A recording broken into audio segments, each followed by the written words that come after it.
ऐसा क्यों हो रहा है, चीजें बिखर क्यों रही है, टूट क्यों रही है, लेकिन वो एक मोमेंट आप प्रारब्ध होता है और लंबे समय तक चलता है। हम प्रारब्ध को दूसरे तरीके से लेते हैं, कहते हैं हमारा बुरा कर्म था इसलिए हो गया, या चीजें ऐसे खराब हो रही है, लेकिन वो प्रारब्ध होते हैं। अभी रिसेंटली मुझे ऐसा एहसास हुआ कि जब कोई चीज ईश्वर आपके जीवन से निकालना या बदलना चाहते हैं तो उसका स्वरूप बहुत अलग होता है। इसलिए घबराना नहीं चाहिए। जब भी कुछ भी ऐसा हो रहा हो जिसको आप सहन ना कर पा रहे हो, या उस हिसाब से आपका व्यक्तित्व ना हो लेकिन आपसे वैसे कृत्य हो रहे हो, तो भी आप मत घबराइए। ये सोचिए कि ये मेरे कुछ प्रारब्ध हैं जो कट रहे हैं। सच में मतलब मुझे ऐसा एहसास हो, पहले मैं उतना नहीं मानती थी कि प्रारब्ध क्या है या क्या होता है, क्योंकि आदत में है जो चीज़ हमारे अनुभव में आती है उसी को ज़्यादातर सही मानते हैं कि यही सही है। क्योंकि हम जब अपने अनुभवों को आप लोगों को बताएंगे तो लोग उससे बहुत सीखते हैं और रिलेट करते हैं कि हाँ ये सही है। तो प्रारब्ध में ऐसे ही होता है। और पता है जब गुरुदेव किसी चीज को इरेज करते हैं, मतलब मिटाते हैं, तो आपको ऐसा लगेगा कि जैसे हम उन चीजों से कभी मिले ही नहीं थे। ये मैंने अभी कुछ दिनों में एहसास किया है कि जब गुरुदेव किसी चीज को मिटाएंगे आपके जीवन से, चाहे वो कितना भी इंपॉर्टेंट हो, जब उनकी कहते ना उनका जब रबर चलेगा तो आपको कभी एहसास भी नहीं होगा कि इन चीजों को हम जानते भी थे। और शायद यही मान लीजिएगा कि हमारा इनका या इन चीजों का मेरे साथ का साथ इतना ही था। और फिर आपको कभी दुख नहीं होगा। जैसे होता है ना कुछ चीजें हमारे साथ छूट जाती हैं, टूट जाती हैं, तो बड़े तकलीफ में होते हैं कि ऐसा क्यों हो गया, ऐसा नहीं होना चाहिए। किसी की डेथ हो जाती है, हम कहीं फेल हो जाते हैं, हमारा कुछ नंबर ऊपर नीचे हो जाता है, तो वो हमें तकलीफ देती है कि ऐसा क्यों। लेकिन जब वो भगवान उन चीजों को करते हैं ना, तब आप दुखी नहीं होंगे, तब आप बहुत हल्का जीवन जिएंगे। जैसे इस बार हम लोग शांति कुंज से जो वापस आए, मैंने देखा कि गुरुदेव ने पूरा अंतःकरण जैसे चेंज कर दिया हो।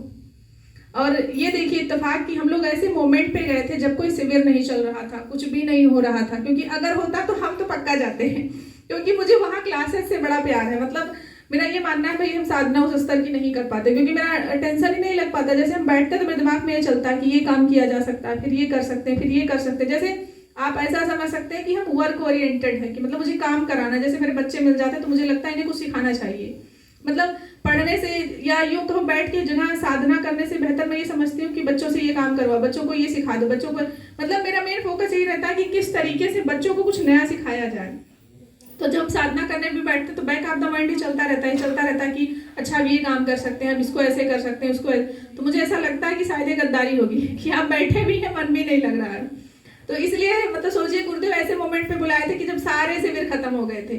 मतलब 5 दिन बड़ा समय होता है, हम सोचे 5 दिन में करेंगे क्या, लेकिन अभी मुझे समझ में आ रहा है कि अच्छा हुआ था। नहीं तो अगर कहीं शिविर हो रहा होता, कोई सत्र चल रहा होता, तो हम तो उसी में होते।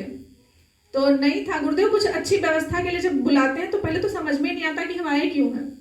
और सच में इस बार हम लोग जैसे रहे ना, मुझे ऐसा लग रहा था जैसे मैं शांति कुंज में बहुत पहले से हूँ। मतलब बहुत अलग अनुभव था। और लौटने के बाद जो चेंज हुआ, जो चीजें बदलनी चाहिए थी वो इस तरह बदली कि अब समझ में आ रहा अच्छा गुरुदेव ने इसलिए बुलाया था। और ये मान के चलिए ईश्वर जब आपके अंतःकरण के आपके जीवन की परिस्थिति में कोई चेंज लाएंगे तो ऐसा चेंज होगा कि जिसके विरोध में आप कुछ भी करना चाहें तो आप नहीं कर पाएंगे। इसलिए गुरुदेव पे हमेशा भरोसा रखिए। और एक बात, कभी भी जीवन में अंधा अनुकरण नहीं करना चाहिए। जो अनुभव आपके जीवन में उतरे उसी को ही सत्य मानिए। जैसे हम बाल संस्कारशाला इतने साल चलाए, आज जब बच्चों को देखते हैं, उनके चेंज को देखते हैं, जब शुरू किया था तो सच में नहीं पता था कि इस स्वरूप को लेकर के बाहर निकलेगा या चीजें इस तरीके से रन करेंगी। लेकिन आज ये पता चल गया कि दुनिया के किसी भी कोने में रह करके निर्माण किया जा सकता है। और जो अध्यापक वाला स्वरूप गुरुदेव मेरे देखना चाहते थे, आज वो मेरे व्यक्तित्व में ढल गया है। इसलिए मैं मानती हूँ कि भले मैं अभी सरकारी कुर्सी पर नहीं बैठी हूँ, शायद गुरुदेव बैठने देंगे कि नहीं देंगे वो जानते हैं, क्योंकि वो जो एक प्रक्रिया है उसमें तो हमारा व्यक्तित्व नहीं ढल पाएगा। ये मैं देख रही हूँ, क्योंकि मेरे घर में बहुत सारे लोग हैं और उनसे जब मैं मिलती हूँ तो लोग सब बातें करते हैं सिवाय निर्माण के। कि मैं पूछती भी हूँ कि अगर आप इतने टाइम से इस जॉब में हैं तो कितने ऐसे बच्चे निकले जिनमें चेंज आया। क्योंकि जाहिर सी बात है इंसान अपने बड़ों से ही सीखता है।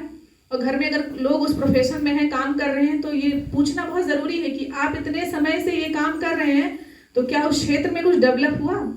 क्योंकि आपको पता उस काम के लिए आपको बहुत बड़ी रकम मिलती है, जितना शायद सच में नहीं मिलना चाहिए। ट्रूली अब मुझे भी ऐसा एहसास होता है कि अगर आपको दुनिया में कोई भी काम करिए, अगर उसके एक्स्ट्रा आपको मेहनताना मिल रहा है तो आप हमेशा ये सोचिए कि मुझे इसका इतना पे कर देना ही है।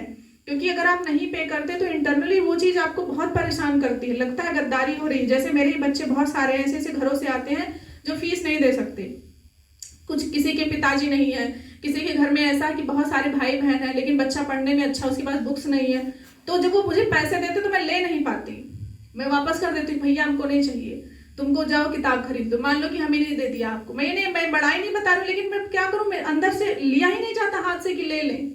और मांगने का कैसा ही बताऊं, मुझे गुरुदेव ने शायद इतना बड़ा कलेजा दिया या क्या दिया, लेकिन इन 5 सालों में मैंने 2 चीजें कभी नहीं की। पैसा नहीं मांगा, समय नहीं देखा कि मैंने कितने घंटे पढ़ाए। इस बात से मेरे घर में बहुत अपोज भी मेरा हुआ, कभी मैंने कहा नहीं लेकिन सच में बहुत हुआ। लेकिन मैं क्या करूं, जब मैं गुरुदेव को देखती थी तो मुझे ऐसा लगता था कि मेरे से तो नहीं होगा, क्योंकि गुरुदेव ने निःशुल्क बाल संस्कार शाला चलाई थी तो मुझे भी वैसा करना पड़ेगा। अगर उनको लगता होगा कि ये जरूरी है तो वो दिलवा देंगे, नहीं लगेगा तो नहीं मिलेगा। और सच में इन 5 सालों में बाल संस्कार शाला ने मुझे यही दिया कि एक निश्चिंतता आ गई है जीवन में कि सच में अगर आप एक अच्छा काम करेंगे तो गुरुदेव जो कहते हैं आपको 1000 गुना मिलेगा, तो सच में मिलेगा। और इन 5 सालों में जो मुझे रिस्पेक्ट मिली है, शायद मैं एक बहुत अच्छी ओहदे पर पहुंच करके भी नहीं कमा पाती, क्योंकि आपके बराबर कोई बैठा हो, आप किसी पोस्ट पे हो, किसी पावर में है, इसलिए लोग आपकी इज्जत करते हैं, आपको इतना प्यार करते हैं, तो कोई बड़ी बात नहीं है। मेरे पास तो ना तो पोस्ट है, ना उस स्तर का पावर है, ना मेरा घर ही बहुत बड़ा बड़ा है, जो लोग गए हैं मेरे घर वो जानते हैं, लेकिन मेरे गुरुदेव ने जो मुझे दिलाया है वो बहुत गुना ज्यादा है। इसलिए लोग मुझसे पूछते हैं और कहते भी हैं कि बहुत घमंड है इनको, उनके हाँ है, क्योंकि जिसके पास इतना समर्थ पिता उसे घमंड ना हो तो फिर बेकार ही है, करना पड़ेगा। पता है जब मैं 2-3 साल जब मेरा बीता था तो कभी कभी आता है ना फेज कि आप काम कर रहे हो तो आपको लगता है पता नहीं ये रन करेगा नहीं करेगा, चलेगा नहीं चलेगा, मैं सही हूँ गलत हूँ, क्योंकि बहुत सारे तरह तरह के लोग आपसे मिलने आते हैं तो आपको तरह तरह की बातें सुनाते हैं। तो हमारा ये था, हम कभी किसी से कुछ नहीं करते, सीधे गुरुदेव से करते हैं कि हम आपका काम कर रहे हैं, आपकी जिम्मेदारी इस चीज को देख लीजिए। क्योंकि मेरा इंटेंशन खराब नहीं था, मेरी नीयत कभी खराब नहीं थी, क्योंकि हम हमेशा से पढ़ने वाले बच्चे रहे हैं, इसलिए पढ़ाई से मेरा हमेशा एक अलग लेवल का लगाव रहा है कि कुछ भी हो जाए पढ़ाई और किताब से गद्दारी नहीं करने का। आपको नहीं समझ में आ रहा आप छोड़ दो, चलेगा, लेकिन पढ़ाई से कभी कोई कंप्रोमाइज नहीं। तो इसलिए बच्चों से मेरा लगाव होने का कारण ये था। मेरे सारे बच्चे ऐसे हैं जो किताब वाले हैं, वो काम भी करते हैं पढ़ाई भी करते हैं, उन्हें आप किसी भी काम में लगा दीजिए वो सब करेंगे, ऐसा नहीं कि पढ़ेंगे नहीं, वो कभी किसी के मुंह से निकलता ही नहीं है, क्योंकि वो मेरे में है। कहते हैं ना आप जैसा संग करेंगे आपको ऐसा रंग आएगा। और इसलिए कह रही हूँ कि पढ़ाई में किताबों का होना आपके साथ उतना ही आवश्यक है जितना आप एक साधक या यूं कहें गुरुदेव के मिशन का काम करते हैं। क्योंकि जिस समाज में निकल के आप गुरुदेव को रिप्रेजेंट करने जा रहे हैं वहां मेजॉरिटी ऑफ कैरियर वही है, तो इसलिए आप में वो सबसे पहले वही देखा जाता है कि क्या ये कर रहे हैं कि नहीं कर रहे हैं, तभी आपके लोग बात मानते हैं। और संवेदनशीलता लाना, लोगों को समझाना, वो सब सेकेंडरी है, तो पहले आप वो करिए। तो मैं बस यही बता रही हूँ कि जब भी जीवन में प्रारब्ध का उदय होता है तो बहुत अलग अलग तरीके से होता है, लेकिन वो एक पूरे लंबे समय तक चलता है, और फिर जब वो खत्म होगा ना तो आपको बहुत हल्का महसूस होगा, चीजें फिर से एकदम अपनी जगह पे आ जाएंगी। लेकिन जब वो चल रहा होगा वही मोमेंट होता है जब आपको संभलना होता है। इसमें बहुत सारी चीजें हो सकती हैं, आपके घर में पैसे की तंगी हो सकती है, रोग दोष आ सकता है, गृह कलेश हो सकता है, आपका खुद का फिजिकल इशू खराब हो सकता है, आपकी बुद्धि भी खराब हो सकती है। नो डाउट आपने चाहे जितना गुरुदेव को जपा है, लेकिन जब वो रिवर्स गियर लगता है ना तो कुछ भी हो सकता है। इसलिए बहुत सावधानी से उन मोमेंट्स में अपने आप को थामे रहिए। हो सकता है आप जो कर रहे हो सारी चीजें डाउन हो जाएं, हो सकता है बंद हो जाएं, कुछ भी हो सकता है, लेकिन इन सब में एक चीज हमेशा याद रखिए, अपने लिए हमेशा अच्छा सोचिए। आसपास लोग क्या सोचते हैं, मिलने वाले क्या सोचेंगे, बहुत सारे लोग बहुत सारी कहानी भी बना लेंगे, लेकिन आप बेफिक्र रहिए और ये सोचिए कि हम कर लेंगे। कभी भी मोटिवेशन के लिए दूसरों की तरफ मुंह नहीं करना चाहिए कि कोई दूसरा आकर के हमको हमेशा मोटिवेट करे, ऐसा होने से रहा। लाइफ में एक मोमेंट तक ही होता है सारी चीजें, आपको अपने लिए खुद खड़ा होना पड़ेगा। लड़कियों से मैं बार बार कहती हूँ, क्योंकि लड़कियों की आदत होती है, कोई कुछ कहा गंगा जमुना जी बह रही है मतलब रोए जा रही, क्यों भाई? अगर कोई कुछ कहता है तो सबसे पहली बात आपको ये देखनी चाहिए कि क्या ये प्रॉब्लम मेरे में है कि नहीं। अगर है तो उसको एक्सेप्ट करिए, इम्प्रूव करिए, अगर नहीं है तो उसको कान से निकाल दीजिए। क्योंकि जो लोग नई चीजों के आदी नहीं है वो नए को पचा नहीं पाएंगे। तो इसलिए बहुत परेशान होने की जरूरत नहीं है। अपने व्यक्तित्व को ऐसा ढालिए कि बहुत ज्यादा जब लोग कचर पचर करें तो आप सुनिए, अपने पर्सनालिटी के पैरामीटर पे उसको आंकिए, अगर लगे कि ये मेरे में प्रॉब्लम है, इस चीज से आगे लोगों को दिक्कत हो सकती है तो इम्प्रूव कर लीजिए। और नहीं तो जैसा चल रहा है चलने दीजिए, क्योंकि लोग बोलेंगे जरूर, ये बात हमेशा याद रखिए। अब जैसे मान लीजिए आपकी लड़कियां खेलने लगती हैं तो माओ को बड़ी दिक्कत है, क्योंकि उनको खेलने मिला नहीं, उन्हें लगता है ये कैसे खेल सकती है। पहली प्रॉब्लम यही है। ऐसा नहीं कि लोग वो क्या कहेंगे, पहले तो खुद की माँ को ही नहीं हजम होता। जबकि आपको पता है फिजिकल फिटनेस बहुत जरूरी है। गर्ल्स का देखो, बॉयज खेलते हैं तो उन्हें कोई कुछ नहीं करता, लेकिन लड़कियां खेलते हैं तो उन्हें सबको प्रॉब्लम होती है, क्योंकि उनको देखने की आदत नहीं है ना, उनको नहीं मिला। वो कब तक खेली है मालूम है? हार्डली 10 साल 11 साल बस। अब मेरे यहाँ 12th वाली लड़कियां खेलती है तो लोग मुझे भी डांटते हैं, कहते हैं लो इतनी बड़ी लड़कियों को खेलने, कहते हैं क्यों ना खेले, वो इंसान नहीं है? बताइए ना। बच्चे, उनके पास इतनी एनर्जी है, अगर उन्हें खेलना है तो खेलने में क्या प्रॉब्लम है? फिटनेस बहुत जरूरी है। इतना बड़ा पेट निकाल लो, मतलब कहना नहीं चाहिए, कोई बुरा नहीं मानना। 27 में होकर के आप 47 के लगे, क्या ये वाजिब है? योगा करते हैं, एक्सरसाइज करते हैं, वो लोग हर काम करते हैं। आप सोचिए, आप बैठ के कोई लंबा काम कैसे करेंगे? अब पता है लोगों को एक ये भी मिथ है कि अगर बहुत मोटे हैं, बहुत बड़ा सा पेट निकला है तो मतलब हम बहुत अच्छे घर के, बहुत खाते पीते घर के। अरे आपको सोचना चाहिए, आने वाले 4 साल में आपको नी पेन होगा, ज्वाइंट पेन होगा, आपको एसिडिटी की प्रॉब्लम होगी। क्या आप चाहते हैं आप बीमार हो? अभी मैं रिसेंटली एक डॉक्टर से मिली, उन्होंने समझ लीजिए 1 मिनट भी मेरे नर्व्स नहीं पकड़ी और पकड़ते उन्होंने सारे रोग को बता दिया। मैं तो एकदम सरप्राइज की, मतलब क्या कमाल है कि आप कोई मशीन भी ना लगाना पड़े। तो ये होता है, फिटनेस बहुत जरूरी है। हमारे यहाँ कब माना जाता है? जब एकदम एकदम बिस्तर पे लेट गए हैं, अब इम्प्रूवमेंट होना चाहिए। नहीं, अब स्टूडेंट लाइफ में आपका मेंटल और फिजिकल हेल्थ स्वस्थ रहना बहुत जरूरी है। और लड़कियां खासकर, क्योंकि बेचारे बस एक ही हेल्थ के नाम पर एक ही बात बोली जाती है, घर का काम कर लो हो गया है व्यायाम। और जो लोग ऐसा कहते हैं, मैं माओ से खास कर कहती हूँ, देखिए आपको नहीं मिला इस बात का, हो सकता है आपको मलाल हो, लेकिन आपके बच्चे के लिए ऐसा एनवायरनमेंट बनाया गया है तो आप तो एटलीस्ट अपोज ना ही करो कि इतनी बड़ी हुई खेलबू। अब वो रील देखे, रील बनाए, वो ज्यादा सही है, या वो अपना टाइम निकाल के कुछ सीखे, वो ज्यादा सही है? हाँ सीखें, है ना? तो आप इस बात से मतलब है कि हाँ सीखें, तो सीखें। तो इसके लिए सबसे पहला सपोर्ट आपका होना चाहिए। पड़ोसी बाद में बोलते हैं, पहले आप ही बोलती हैं कि अरे अरे करबू। मेरे घर में मेरे यहाँ तक पहुँचने के पीछे मेरी मम्मी ही है। वो हर मामले, इतनी गजब की अंडरस्टैंडिंग है। पढ़े लिखे लोगों से लोग उम्मीद करते हैं कि ये समझेंगे, लेकिन मेरी माँ ऐसी है कि उन्हें बहुत कम बोलना पड़ता, वो समझ जाती हैं।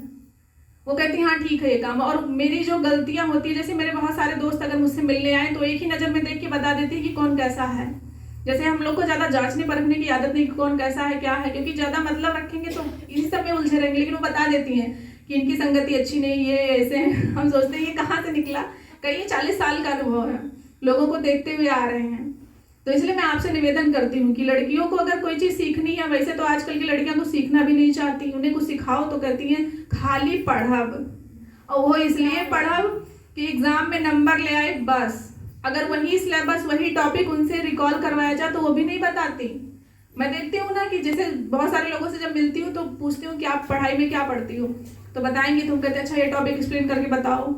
अच्छा तब अभी कल बस हो गया, कौन सी पढ़ाई है ये? हम लोग भी पढ़े हैं, ऐसा थोड़ी। हम लोग अभी मैं 10th 12th के सारे चैप्टर्स बता देती हूँ कि हाँ ये ऐसे ऐसे, इसको ऐसे करना है। किस तरह पढ़ते हो भाई, कैसे भूल जा रहे हो? और कोई स्किल भी नहीं सीखनी, कुछ नहीं सीखना, क्या करना है नहीं मालूम है, कहाँ से मालूम होगा? कौन मालूम कराएगा? फिर जब कोई आपको कुछ कहता है तब बैठ कर रो रही हैं, काहे? अरे वो हमको ऐसे बोल दिए। अरे भाई आप में कोई काबिलियत नहीं है, कोई बोल रहा है तो सुनोगे भी नहीं, तो सीखिए ना। अगर आपको गेम में इंटरेस्ट है तो गेम वाला, स्पोर्ट वाला पढ़ाई करिए। अगर आपको सिलाई कढ़ाई में है तो उसमें सीखिए। बाल संस्कार शाला मैंने 5 साल में चलाई, आगे कैसे चलेगी इसकी मेरी पूरी प्लानिंग है कि बच्चों को एक्टिविटी सिखाएंगे बढ़िया से, वो भी क्लास 1st से लेके हार्डली मैं 6th 7th या उससे भी नीचे वाले बच्चों को पढ़ाऊंगी। क्योंकि आजकल के बच्चे जो 5th 6th 7th में पढ़ते हैं वो 27 वाली बुद्धि लेकर के घूमते हैं, वो टीचर को ही मतलब उल्लू समझते हैं। तो इसलिए बड़े लोगों को तो नहीं समझाना। बड़े लोग मुझसे चिढ़े तो मुझे इससे कोई बहुत ज़्यादा मतलब नहीं है, क्योंकि आप अपनी जगह हैं। क्योंकि उनको कुछ बताओ तो अपनी बुद्धि लगाते हैं, उनको सिखाना बहुत टफ है। कारण मोबाइल फोन, संगति, आजकल जो रील ये वो।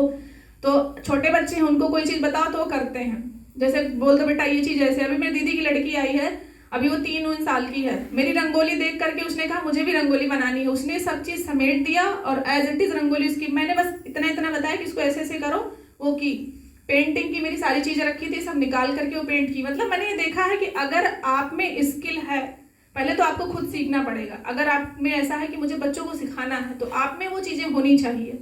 अब क्या होता है, जैसे जैसे इंसान की उम्र बढ़ती है तो वो उन चीज़ों को करना चाहते हैं जिनमें उनको सोसाइटी में एक बड़ा सा शो ऑफ करने को मिले, जबकि आपको पता है कि हम जिस निर्माण के बारे में सोच रहे हैं वो यहीं से स्टार्ट होगा। इवन साइकोलॉजी भी बताती है कि 5 साल तक 90% ये डिसाइड हो जाता है कि बच्चा आने वाले भविष्य में क्या बनेगा। तो क्यों ना हम उन 5 सालों में ही मेहनत करके बच्चों को हर चीज़ सिखा दें जो हम अपने बच्चों में आने वाले समय में देखना चाहते हैं। जैसे हम लोगों के यहाँ क्या था कि हम लोग के यहाँ जो एक आध्यात्मिक इन्वायरमेंट था वो हम लोग के यहाँ सब बच्चों में है कि सुबह 4 बजे उठ के आपको पढ़ना है। लड़कियों का है, घर का कोई काम मत करो, किसी को कुछ ना आए, खाना बनाना भी ना सीखो, कोई कुछ नहीं कहेगा, लेकिन आपको 4 बजे उठ के पढ़ना है, चाहे लड़की हो चाहे लड़का, सबके लिए है। इवन बहुत सारे लोग मुझसे बड़ी, उनको भोजन बनाना सच में भी सही से नहीं आ रहा, लेकिन कोई कुछ नहीं कहता, लेकिन ये सुबह आपको उठ के पढ़ना है। स्कूल जाने से पहले आपको सरस्वती माता की पूजा करनी है, शाम को आपको 6 बजे पूजा करनी है, स्कूल से आने के बाद अपना सारा चीज़ सही जगह रखना है, उसके बाद में आपको पढ़ना है, खेलना भी है। ये सारी चीज़ें निर्धारित पहले से की गई थी। तो ये ऐसा एनवायरनमेंट आपको बनाना पड़ेगा। कुछ लोग की शिकायत है कि फ़ोन बच्चे बहुत देखते हैं, आप मत देखिए ना, आप कम कर दीजिए, उनके सामने से हटा दीजिए फ़ोन। जब आप खुद ही उनको फ़ोन की लत लगा दी है तो फिर क्यों शिकायत करते हैं? बच्चे को क्या पता फ़ोन क्या है, आपने उसको दिखा दिखा के बेकार कर दिया, फिर कहते हैं बच्चा पढ़ता नहीं है। तो इसलिए बहुत ज़रूरी है कि आप अपने घर में वैसा एनवायरनमेंट बनाइए, और बहुत जिम्मेदारी का काम है ये मत सोचिए अरे बराबर का होगा समझदार हो जाएगा, ऐसा कोई समझदार नहीं होता, ये सब बस बातें हैं। फिर जब वही प्रॉब्लम क्रिएट करेंगे तो आप रह नहीं पाएंगे। और आज का टाइम इतना टफ है कि बाहर का जितना भी इन्वायरमेंट है बहुत दूषित हो चुका है। अगर आपको लगता है नहीं मेरा बच्चा अच्छी यूनिवर्सिटी में जाएगा, अच्छे कॉलेज में जाएगा, पढ़ लेगा, बिल्कुल नहीं होगा, क्योंकि वहाँ का इन्वायरमेंट इतना उल्टा है कि अगर वहाँ जाने के बाद आपके बच्चे अच्छे बच पाते हैं तो वो आपके अच्छे कर्म हो सकते हैं या आपके संस्कार हो सकते हैं। और आपका बच्चा आपका ही रिप्रेजेंटेशन करेगा, कहीं जाएगा, ये बात याद रखिएगा। क्योंकि जब किसी के बच्चे कोई मिस्टेक करते हैं तो सबसे पहले पेरेंट्स के ऊपर उंगली उठती है, उसमें भी मम्मा के ऊपर। तो इसलिए माओ से मेरी दरख्वास्त है कि बहुत जिम्मेदारी समझिए इस चीज़ को, और हर बात पे अपने बच्चों को टोंट मत मारिए, कुछ ना कर पाई हो, देख लेंगे, जीवन में ये है वो है। अपने बच्चों को निगेटिव मत बोलिए, कैसा भी आपका बच्चा खराब हो आप ये करके देखिए, अपने बच्चे को कभी कोसिए नहीं। हर बच्चा फेल होता है, जरूर नहीं हर बच्चा बहुत इंटेलिजेंट हो सकता है आपका बच्चा किसी और फील्ड में अच्छा हो। हम अपने माता पिता की बात बता रहे हैं, हम दोनों भाई बहन ऐसे हैं, चाहे जैसे भी हो, लेकिन वो लोग कभी अपने मुंह से हम दोनों लोग को कभी कुछ नहीं कहते। वो मेरा भाई एग्जाम देगा, हम देंगे, ऊपर नीचे कोई भी नंबर कम ज्यादा, लेकिन वो कभी ये नहीं कहते कि आप कुछ कर नहीं पाएंगे।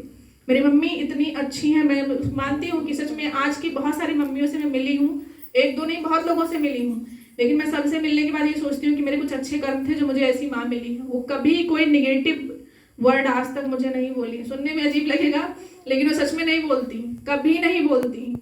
और यही अब सोचिए जो मुझे मेरी मम्मी से मिला आगे हम वही तो फॉरवर्ड करेंगे। जिसकी मम्मी लोग उनको बहुत कोसी रहती हैं, उल्टा सीधा बोलती रहती हैं, वो अपनी बेटियों को भी वैसे बोलती हैं। और इसलिए नहीं बोलती कि उन्हें उनसे प्यार नहीं है, बल्कि उन्होंने इतना सुना है कि वो उनके मन में बैठ गया है, और वही उनको लगता है कि जैसे मेरी मम्मा ने मुझे बोला तो हम ऐसे बने, वैसे हम अपनी बिटिया को बोलेंगे तो भी वैसे बनेगी। आप अपना टोन चेंज कर दीजिए। क्यों? गुरुदेव की वजह से। आप करके तो देखिए, अगर नहीं चेंज आता तो बताइए। मेरी मम्मी की समझ इतनी अच्छी है, मैं कभी कभी सोचती हूँ जब वो कोई बात एक्सप्लेन करती कि ये ऐसे है फिर ये ऐसे है, तो मैं सोचती हूँ कि ये समझ आती कहाँ से है। वो एक लाइन हमेशा कोट करती हैं, हमेशा जब भी कोई बात बिगड़ती है तो हम कहते हैं कैसे कर लेती हो। जैसे घर में बहुत सारी चीज़ें ऐसी होती हैं कि लोगों की बहुत सेवा की है, लेकिन जब उनका समय आता तो सच में उनके साथ कोई नहीं होता, और फिर वही लोग आते हैं, फिर वो उनको इतनी इज्जत देती हैं। तो मुझसे पूछते हैं, हम कहते हैं हो कैसे पाता? तो कहती हैं देखो जो अच्छा करता है उसके साथ अच्छा होता है। ये वो बात हमेशा बोलती हैं, और ये सच में हम दोनों लोगों को मिल रहा है, हमको भी मिलता है, मेरे भाई को भी मिल रहा है। मेरा भाई है कहीं भी एग्जाम देने जाता है, कुछ भी करता है, उसकी सारी व्यवस्था ऐसे बनती है कि मैं बता नहीं सकती। अभी उनको रिसेंटली कहीं एग्जाम देने जाना था, बताया कहीं पता है मेरे साथ वाले जितने भी लोग थे सबका सेंटर इतना दूर दूर था, क्या बताया। मेरा सेंटर मुझे जहाँ एग्जाम देना उसके बिल्कुल पास में, और पास में उनके दोस्त भी वही हैं।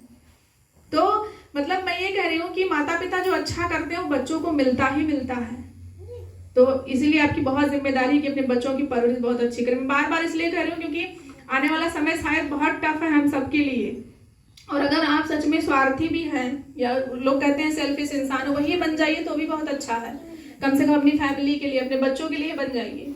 कि हमें अपने बच्चों को अच्छा बनाना है। मैं ये नहीं कहती पूरी दुनिया एक साथ बदल जाएगी, पूरा गांव बदल जाएगा, मोहल्ला बदल जाएगा, लेकिन हमारा अपना घर बदलेगा इसकी गारंटी तो हम लेना। पेरेंट्स होने के बाद जरूरी नहीं कि बच्चे को हर बात पे मारा जाए, उसे प्यार से समझाया जाए। और आज के बच्चे इतने एक्टिव है, माता पिता उनको क्यों संभाल नहीं पाते? रीजन है आज के बच्चों को बहुत ज्यादा एंगेजमेंट की जरूरत है। वो आपकी तरह लिद्धड़ नहीं है। आज के 10 साल पहले जो लोग पैदा होते थे वो एक जगह बिठा दो बैठे हैं, खिला दो खा रहे हैं, सच में। और आज के बच्चे इतने फास्ट है बिकॉज ऑफ द एनर्जी, क्योंकि उनके मम्मा और उनके पिताजी जिस मोमेंट्स में इन्वायरमेंट बनाए थे ना, वो ऐसे ही थे फास्ट। उनकी मम्मा ने बहुत रील देखा है, बहुत उल्टी सीधी हरकतें की हैं, तो उसी वजह से बच्चों में वो आ गया है। अब वो बच्चे सच में कंट्रोल नहीं हो रहे हैं, उन्हें इतना एंगेजमेंट चाहिए चीजों का कि अगर वो 8 घंटे जाग रहे हैं तो आप उस 8 घंटे में हर 1 घंटे की व्यवस्था करे लो कि इसको इतने टाइम पे ये करवाएंगे, फिर ये करवाएंगे। आप अपने घर में स्कूल जैसा एनवायरनमेंट बना दीजिए, फिर देखिए बच्चे कैसे नहीं सीखते हैं। मैं अपने दीदी की लड़की को देखती हूँ, वो टीचर है, जीजा जी भी बैंक में मैनेजर हैं, और वो इतनी छोटी है लेकिन वो इतनी हम्बल है, मतलब कि उसको बस बिठा दो और कोई काम दे दो कि हाँ बेटा इसको ऐसे करो, वो करती रहेगी, आपको परेशान नहीं करती बिल्कुल। वो इतनी छोटी सी है, अभी बैठ जाती है, देख रही कि कोई पूजा कर रहा, अभी बैठ जाएंगी, राधा राधा नाम जप करती हैं, कुछ नहीं बोलती। मतलब वो सब बस दीदी की वजह से है। तो ऐसे ही माता पिता को आपको सिखाना पड़ेगा कि बच्चों को कैसे ट्रेंड करना है, और इस जिम्मेदारी को बहुत जिम्मेदारी से समझना पड़ेगा। ऐसे नहीं कि बहुत हल्की बात है, कुछ भी कर देंगे। अभी तो छोटे छोटे बच्चों को लोग सोशल मीडिया की आदत लगा रहे हैं। ये सब अपने लिए बस एक खतरा पैदा किया जा रहा है, जो आने वाले समय में फिर अपने लिए रिवर्स होगा तो बहुत बुरा लगेगा।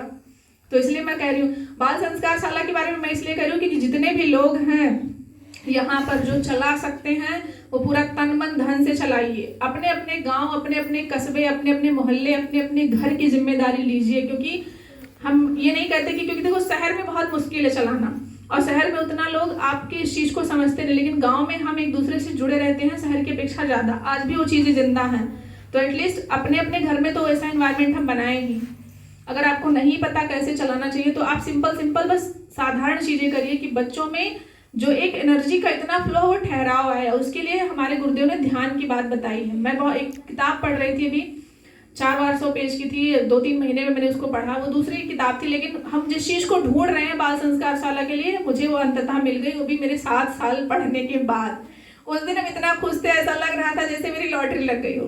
क्योंकि मैं पिछले इतने साल से ही सोच रही थी कि जो बच्चे हमारे पास आते हैं, 5 सालों में जितने भी बच्चे आए, उनमें से कुछ ही ऐसे हैं जो हमारे पास टिक पाते हैं, कुछ चले जाते हैं, कुछ लोग सीखते हैं तो उनमें वो चीज दिखती नहीं है, दिखती है तो डिसअपेयर हो जाती है। इसका कारण क्या है? क्यों हम उस चीज को अस्थाई वाला एक वो नहीं दे पाते हैं।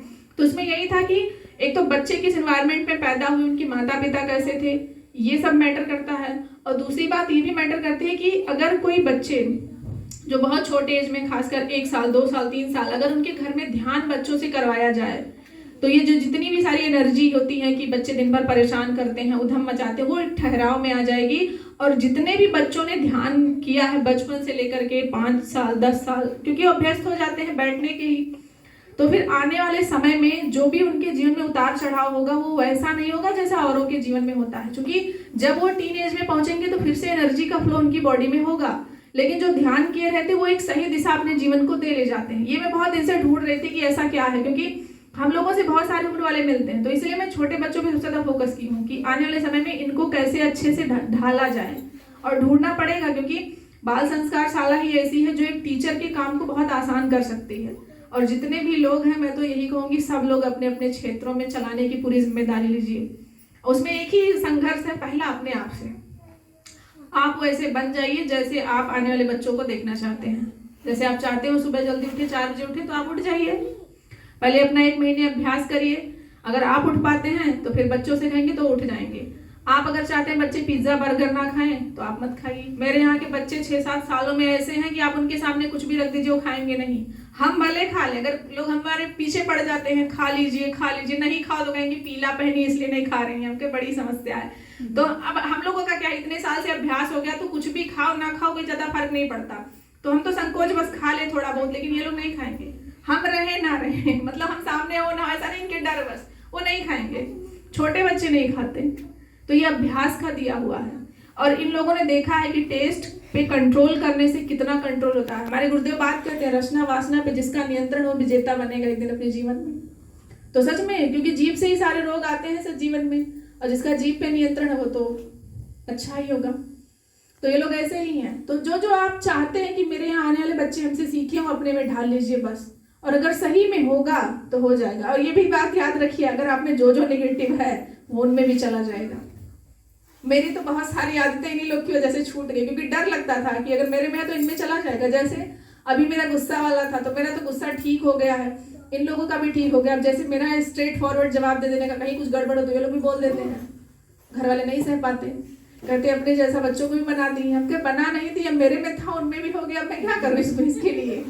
बस इसलिए है ना कि वो जैसे चापलूसी नहीं करेंगे, किसी की नहीं करेंगे, चाहे उनके माता पिता हो, चाहे पड़ोसी हो, चाहे जो हो। अगर वो गड़बड़ है तो बोल के आएंगे, कह देते हैं मेरे सामने ही है, जबकि हम रोकते ना कहो, कहते कैसे ना कहें, ये ना क्या होता है, जो गलत है वो गलत है, इतने स्ट्रिक्ट है। तो ये भी बहुत ध्यान रखना पड़ेगा कि भाई आप में जो गड़बड़ है वो भी उनमें चला जाएगा। अगर आप आलसी है तो आलसी हो जाएंगे। जैसे घर के काम में हम हैं, हमको काम करना सब आता है, लेकिन जैसे घर वाले सोचते हैं कि दिन भर उसी में व्यस्त रहो, तो वो हमसे नहीं होता। भाई किचन है, किचन कितना टाइम मांगता है, 2 घंटे सुबह 2 घंटे शाम को। अब दिन भर हम टाइल तो नहीं घिसेंगे ना। और घर वाले क्या चाहते हैं, काम तभी काम है जब सुबह से लेके शाम तक उसी में भिड़ा रहा जाए। आपका जीवन, आपको ईश्वर ने इतनी बड़ी प्रखर चेतना दी है क्या टाइल घिसने के लिए? वही आदमी केवल पैसे कमाते हैं, बाहर इतनी मेहनत करते हैं, वो पूरा घर पे कंट्रोल रखते हैं, वो अपने आप को बहुत बड़ा प्रोवाइडर समझते हैं कि हम ही सब हैं। तो आपको क्यों नहीं लगता कि हमें भी अपनी बुद्धि को बढ़ाने के लिए कुछ और चीजें सीखनी चाहिए? मैं नहीं कहती आप इंडिपेंडेंट होने के लिए घर का काम मत करो, करो, बहुत जरूरी है, क्योंकि आपसे बेहतर आदमी लोग नहीं कर पाएंगे, या कोई काम वाला नहीं कर पाएंगे, क्योंकि वो आपका घर है, आपकी दुनिया है, तो आप उसे अच्छे से संवार सकते हैं। लेकिन खाली दिन भर संवारेंगे ही, ये बात नहीं सही है। आप 2-3 घंटे घर का काम करिए, सुबह शाम में करिए, आपके पास टाइम हो, आप रामचरितमानस पढ़िए, अपने छोटे छोटे घर में बच्चे उनको सुनाइए, उनकी कहानियां बताइए। मैं सब मम्मी लोग से कहती हूँ, आप अच्छी स्टोरी सुनिए, बच्चों को सुनाइए, जब वो खाना खाएं तो उनको अच्छी अच्छी स्टोरी सुनाइए, फिर देखिए उनको कितनी अच्छी हैबिट बन जाती है। आपको मेहनत करनी पड़ेगी उसके लिए, किताबें पढ़नी पड़ेगी। गुरुदेव के यहाँ तो अभी ऑडियो भी आ गया है कि आप छोटे छोटे बच्चों को स्टोरी सुनाते हुए पढ़ाइए। लेकिन अभी पता नहीं, मतलब मम्मी लोग या यूं कहें जिनकी शादी हो गई तो उनके दिमाग में पता नहीं क्या घुस जाता है, वो एक ही बात बार बार बोलेंगी, बहुत काम रहता है। हम भी काम किए 5-6 महीने, मेरी मम्मी ऑन बेड पे थी, लेकिन मुझे तो नहीं लगा कि वो कोई बहुत बड़ा काम है, क्योंकि हम ऐसा सोच लेते हैं बहुत टफ है। आज 80% काम मशीन कर रहा है। मम्मी लोग के टाइम में था काम, नो डाउट, क्योंकि वहाँ बहुत सारी चीजें हाथ से करनी पड़ती थी। आज क्या, मसाला नहीं पीसना है, इवन आटा भी नहीं गूंथना है, कपड़ा भी आपको हार्डली 10 मिनट में धुलना, मशीन में धुला जा रहा है। समय कितना बच रहा है, तो उस बचे हुए समय को मोबाइल चलाने की अपेक्षा, दूसरों के घर के मामले देखने की अपेक्षा अपने गुरुदेव से जुड़िए। और इसलिए मत जुड़िए कि हम लोगों को दिखा रहे हैं कि हम साधक हो गए, इसलिए जुड़िए कि मुझे मेरा परिवार अच्छा करना है। पड़ोसी का मत देखिए, अपने लोगों की आदत क्या है, दूसरे घर में क्या चल रहा है, इसमें बड़ा रस आता है। हमारा बच्चा किससे लड़ाई करके आया, क्या बोल के, इससे कोई मतलब नहीं है। आप अपने फैमिली में फोकस रहिए एकदम, कि मेरे बच्चे कहाँ जा रहे हैं, किससे मिल रहे हैं, कौन आ रहा है, कौन जा रहा है, हमारे घर में कैसा एनवायरनमेंट है, हमारे घर में जो पैसे आते हैं वो कैसे आते हैं, क्योंकि इतना बड़ा लिंक है इन चीजों का। अगर आपके घर में नंबर 2 का पैसा आता है तो ईमान के चलिए वैसे 2 की तरह चला जाएगा, आपको पता नहीं चलेगा, क्योंकि ये नेचर बैलेंस करना जानती है। तो इसलिए ईमानदारी रखिए। और कुछ लोग कहेंगे नहीं, ईमानदार होने वाले बड़े गरीब हो जाते हैं, दरिद्र हो जाते हैं। नहीं, ऐसा कुछ भी नहीं है, ये आपकी मानसिकता है। ईमानदार इंसान कम खाएगा चलेगा, लेकिन अगर आप उसके घर चले जाएंगे ना, उसकी थाली में खाना खा के आएंगे, आपको अपने घर के जो व्यंजन बनते हैं उससे ज्यादा स्वाद आता है। कुछ लोग पूछते हैं कि ऐसे इनके घर में क्या है, उनके घर में क्या है, क्योंकि मेरे घर की स्थिति वैसी ही है बिल्कुल। मेरे यहाँ एक ही चीज है कि कौन कितना पसर जाए, जिसके पास पैसा है उनको लगता है कि पैसे से ही सब कुछ है। और मेरे घर में भाई औरों की अपेक्षा कम है, नो डाउट, लेकिन मेरे घर में जो लोग आते हैं उनको देख करके लोग सोचते हैं ऐसा क्या है इनके घर में जो सब आते हैं। तो हम कहते हैं हमारे घर में एक बाबा जी हैं, उनसे मिलना हो तो चलो, क्योंकि उनसे जुड़ने के बाद सच में आप नहीं कर पाएंगे गद्दारी, अगर हिम्मत है तो। पता नहीं लोगों को मेरे लिए इतना डर कैसे हो गया है, जबकि वही लोग गुरुदेव से भी जुड़े हैं, लेकिन उन्हें नहीं भरोसा होता कि ऐसा हो सकता है। तो हम सीधे बोलते हैं दीक्षा लिए तो झूठ ना बोलो, तो दिन में 100 झूठ बोल रहे उसका क्या। ये सब चीजें थोड़ी मुश्किल हैं, लेकिन ये जो मुश्किल झेल जाता है गुरुदेव उसके हो जाते हैं। और अगर आप नहीं बना पा रहे हैं तो भाई उसमें कोई क्या कर सकता है। इसलिए हम कह रहे हैं भाई अपने परिवार की सुरक्षा करिए। परिवार की बात इतनी ज्यादा क्यों हो रही है, क्योंकि अभी कुछ खबरें ऐसी ऐसी निकल के आ रही हैं जो सच में बड़ी डरावनी है। लोग अपने मम्मी पापा को ही मारने पे उतर जाते हैं। अभी एक लड़का गेम में पैसा पता नहीं कितना लाख पैसा हारा, उसने सुसाइड कर लिया। कोई एग्जाम में फेल हो रहा, मर जा रहा है। ये सब कारण है कि परिवार में कनेक्टिविटी बहुत कम है। आज के बच्चे बात नहीं कर पाते हैं, बहुत कम, उन्हें बात करना ही नहीं आता। 2-4-10 मिनट बात करेंगे बस चुप, कन्वर्सेशन ही नहीं है। मम्मी पापा से ही नहीं कर पाते, क्लासमेट से भी नहीं कर पाते, कर पाते तो मोबाइल से कर पाते हैं। क्या है भाई, सामने से मिल जाओ तो वो हाँ ठीक बस बंद, क्योंकि वो कन्वर्सेशन जहाँ नहीं है, बातचीत नहीं है, वहाँ आप क्या जान पाएंगे। और पेरेंट्स को भी लगता है बच्चे पढ़ रहे हैं, सीबीएसई बोर्ड से पढ़ रहे हैं, तो वो उनको पढ़ा भी नहीं पाते। तो इसी चक्कर में बेटा तुम फोन से पढ़ लो, तुम इससे पढ़ लो। पढ़ना बहुत जरूरी है, लेकिन लिंक रहना बहुत जरूरी है आज के समय में। और जहाँ लोग नहीं जुड़े हैं वो बच्चे बहुत तनाव में। इतने छोटे छोटे क्लास के बच्चों का शक्ल देख लो, जैसे मनहूस की तरह बने हैं, जैसे लग रहा पूरी दुनिया की जिम्मेदारी इन्हीं कंधों पे है। जबकि आपको पता आपको क्या करना है, स्कूल जाना है, घर वाले बना बनाए टिफिन देते हैं, आपका यूनिफॉर्म धुलते हैं, आपको टाइम से रेडी करते हैं, जाना है स्कूल में, पढ़ना है, पढ़ के लौट के आना है, यूनिफॉर्म चेंज करना है, खाना खाना है, खेलना है, पढ़ना है। इससे आसान काम दुनिया में कुछ हो सकता है? नहीं। लेकिन उसमें भी लोगों का मुंह देखो, अरे एग्जाम आ रहा है, ये आ रहा है। अरे भाई जब साल भर नहीं पढ़ेंगे तो एग्जाम टाइम में मुंह सड़ेगा ही। हम लोग भी पढ़ते थे। मैं तो यही सोचती हूँ कि ईश्वर का आशीर्वाद है कि हम लोग पढ़े हैं, नहीं तो ये लोग ना मालूम कौन कौन सी कहानी आगे हमको सुनाते रहे। आपको क्या पता, आप थोड़ी जान सकती हैं। हम ही लोग अनोखे पढ़ रहे हैं, है ना। अभी मेरे यहाँ जो लोग आती हैं पढ़ने, वो हमसे कहती हैं देखिए ऐसा है, 8 घंटे तो पढ़ के आए हैं, थोड़ा तो सुकून से यहाँ बैठने दीजिए। तुम ठीक है बैठ जाओ, क्योंकि हम पढ़ाते हैं तो 2-2.5 घंटे कम से कम खींच के पढ़ाते हैं। अब उसमें उन लोगों को लगता है थोड़ा ये खाली हो जाए तब पढ़ें, तो कहती है आप चाहे जितना देर पढ़ाओ आपका ऊबन नहीं महसूस होता है। स्कूल में टीचर्स का लगता है कि अब नहीं सह पाएंगे काम। हमको पता है ऐसा क्यों, क्योंकि आप उस चीज़ को बोझ की तरह लेते हैं। पढ़ाई बहुत इंजॉयमेंट वाली चीज़ है। आज भी मुझे अगर कोई कहे तो फिर से पढ़ो, तो मुझे तो कोई दिक्कत नहीं है। सही में अपने मौज के लिए पढ़ना चाहिए, आपका दिमाग खाली ना हो इसके लिए पढ़ो, आप कुछ देखो सीखो इसके लिए पढ़ो। पढ़ना बहुत जरूरी है। गुरुदेव के साहित्य पढ़ो, गुरुदेव के साहित्य से उबरो। आप किसी अच्छे राइटर की बुक उठा लो, उसको पढ़ो। सोसाइटी को समझने के लिए पढ़ो, समाज किस नजरिए से किस चीज को कैसे देखता है इसके लिए पढ़ो। प्रेमचंद जी की कहानियां पढ़ो। देखो आज जो सोसाइटी में चीजें हो रही हैं, उन्होंने उस मोमेंट उस समय लिख दी थी। आप सोचिए वो लोग भगवान नहीं थे तो क्या थे। आज आपके समाज में जो भेदभाव, जो ऊंच नीच, जो लोगों के साथ बर्ताव होता है, उन लोगों ने तब लिख दिया था। उसके आप अपनी समझ विकसित करने के लिए पढ़ो। पता है जिस दिन आप पढ़ने के आदी हो जाएंगे, आपका दृष्टिकोण लोगों के प्रति, परिस्थिति के प्रति ऐसे बदल जाएगा कि आप सोचते रह जाएंगे। आप स्टूडेंट से रिलेटेड पढ़ो, आपको बिजनेस करना वैसी बुक्स पढ़ो। मतलब पढ़िए, बहुत जरूरी है पढ़ना। आप अपने टाइम का 1 भी मिनट खराब मत करिए। और ये मान के चलो स्टूडेंट लाइफ जीवन का सबसे अच्छा मोमेंट होता है। जिस दिन आप इससे ओवर होंगे ना, हर समय आपको याद आएगा काश वही होता तो। इसलिए पढ़ाई से भागिए नहीं। जिसको लगता नहीं हम पढ़ेंगे नहीं, पढ़ने से क्या होगा, किताबें ही अच्छी दोस्त हैं, बाकी सब बातें हैं। और अगर आपको गुरुदेव में भी इंटरेस्ट है कि हाँ गुरुदेव जानना है, तो गुरुदेव को भी पढ़ते रहिए। गुरुदेव ने सब चीज़ों पे लिखा है, कोई भी ऐसी टॉपिक ही नहीं है जिस पे लिखा ना हो। खाली रहिए तो पढ़ा करिए। स्टूडेंट लाइफ के बारे में, कुछ सीखने के बारे में, कोई भी स्किल आपको जो भी चाहिए पढ़िए, बहुत ज़रूरी है पढ़ना। मैं बार बार इसलिए कहती हूँ क्योंकि भाई हम खुद पढ़ते हैं। मुझे अगर टाइम भी मिलेगा, कैसे भी किताबें मिल जाएं, मैं इसी पर्पस से पढ़ती हूँ कि ये किताब मुझे कुछ ना कुछ नया देके जाएगी। और यही जो बाल संस्कार शाला में मेरे यहाँ इम्प्रूवमेंट हुआ, वो किताबों की वजह से ही हुआ। ये मान के चलो गुरुदेव का आशीर्वाद था कि उन्होंने इतने इंटरेस्ट मुझे पढ़ने के प्रति, इतनी रुचि दी, इतना एक होता ना रफ्तार। हर कोई चाहता हम पढ़ लें, डेली पढ़ लें, लेकिन नहीं हो पाता, वो लाइन टूट जाती है। लेकिन हमारा बना रहा, उसका कारण था गुरुदेव।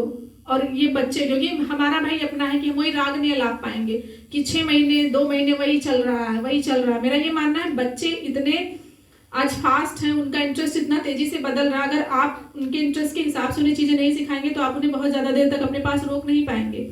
तो इसलिए उन्हें सिखाना है तो आपको भी सीखते रहना पड़ेगा, अपने आप को चेंज करते रहना पड़ेगा। नहीं कि एक ढर्रे को पकड़ ले उसी पे चले जा रहे हैं, नहीं हो पाएगा।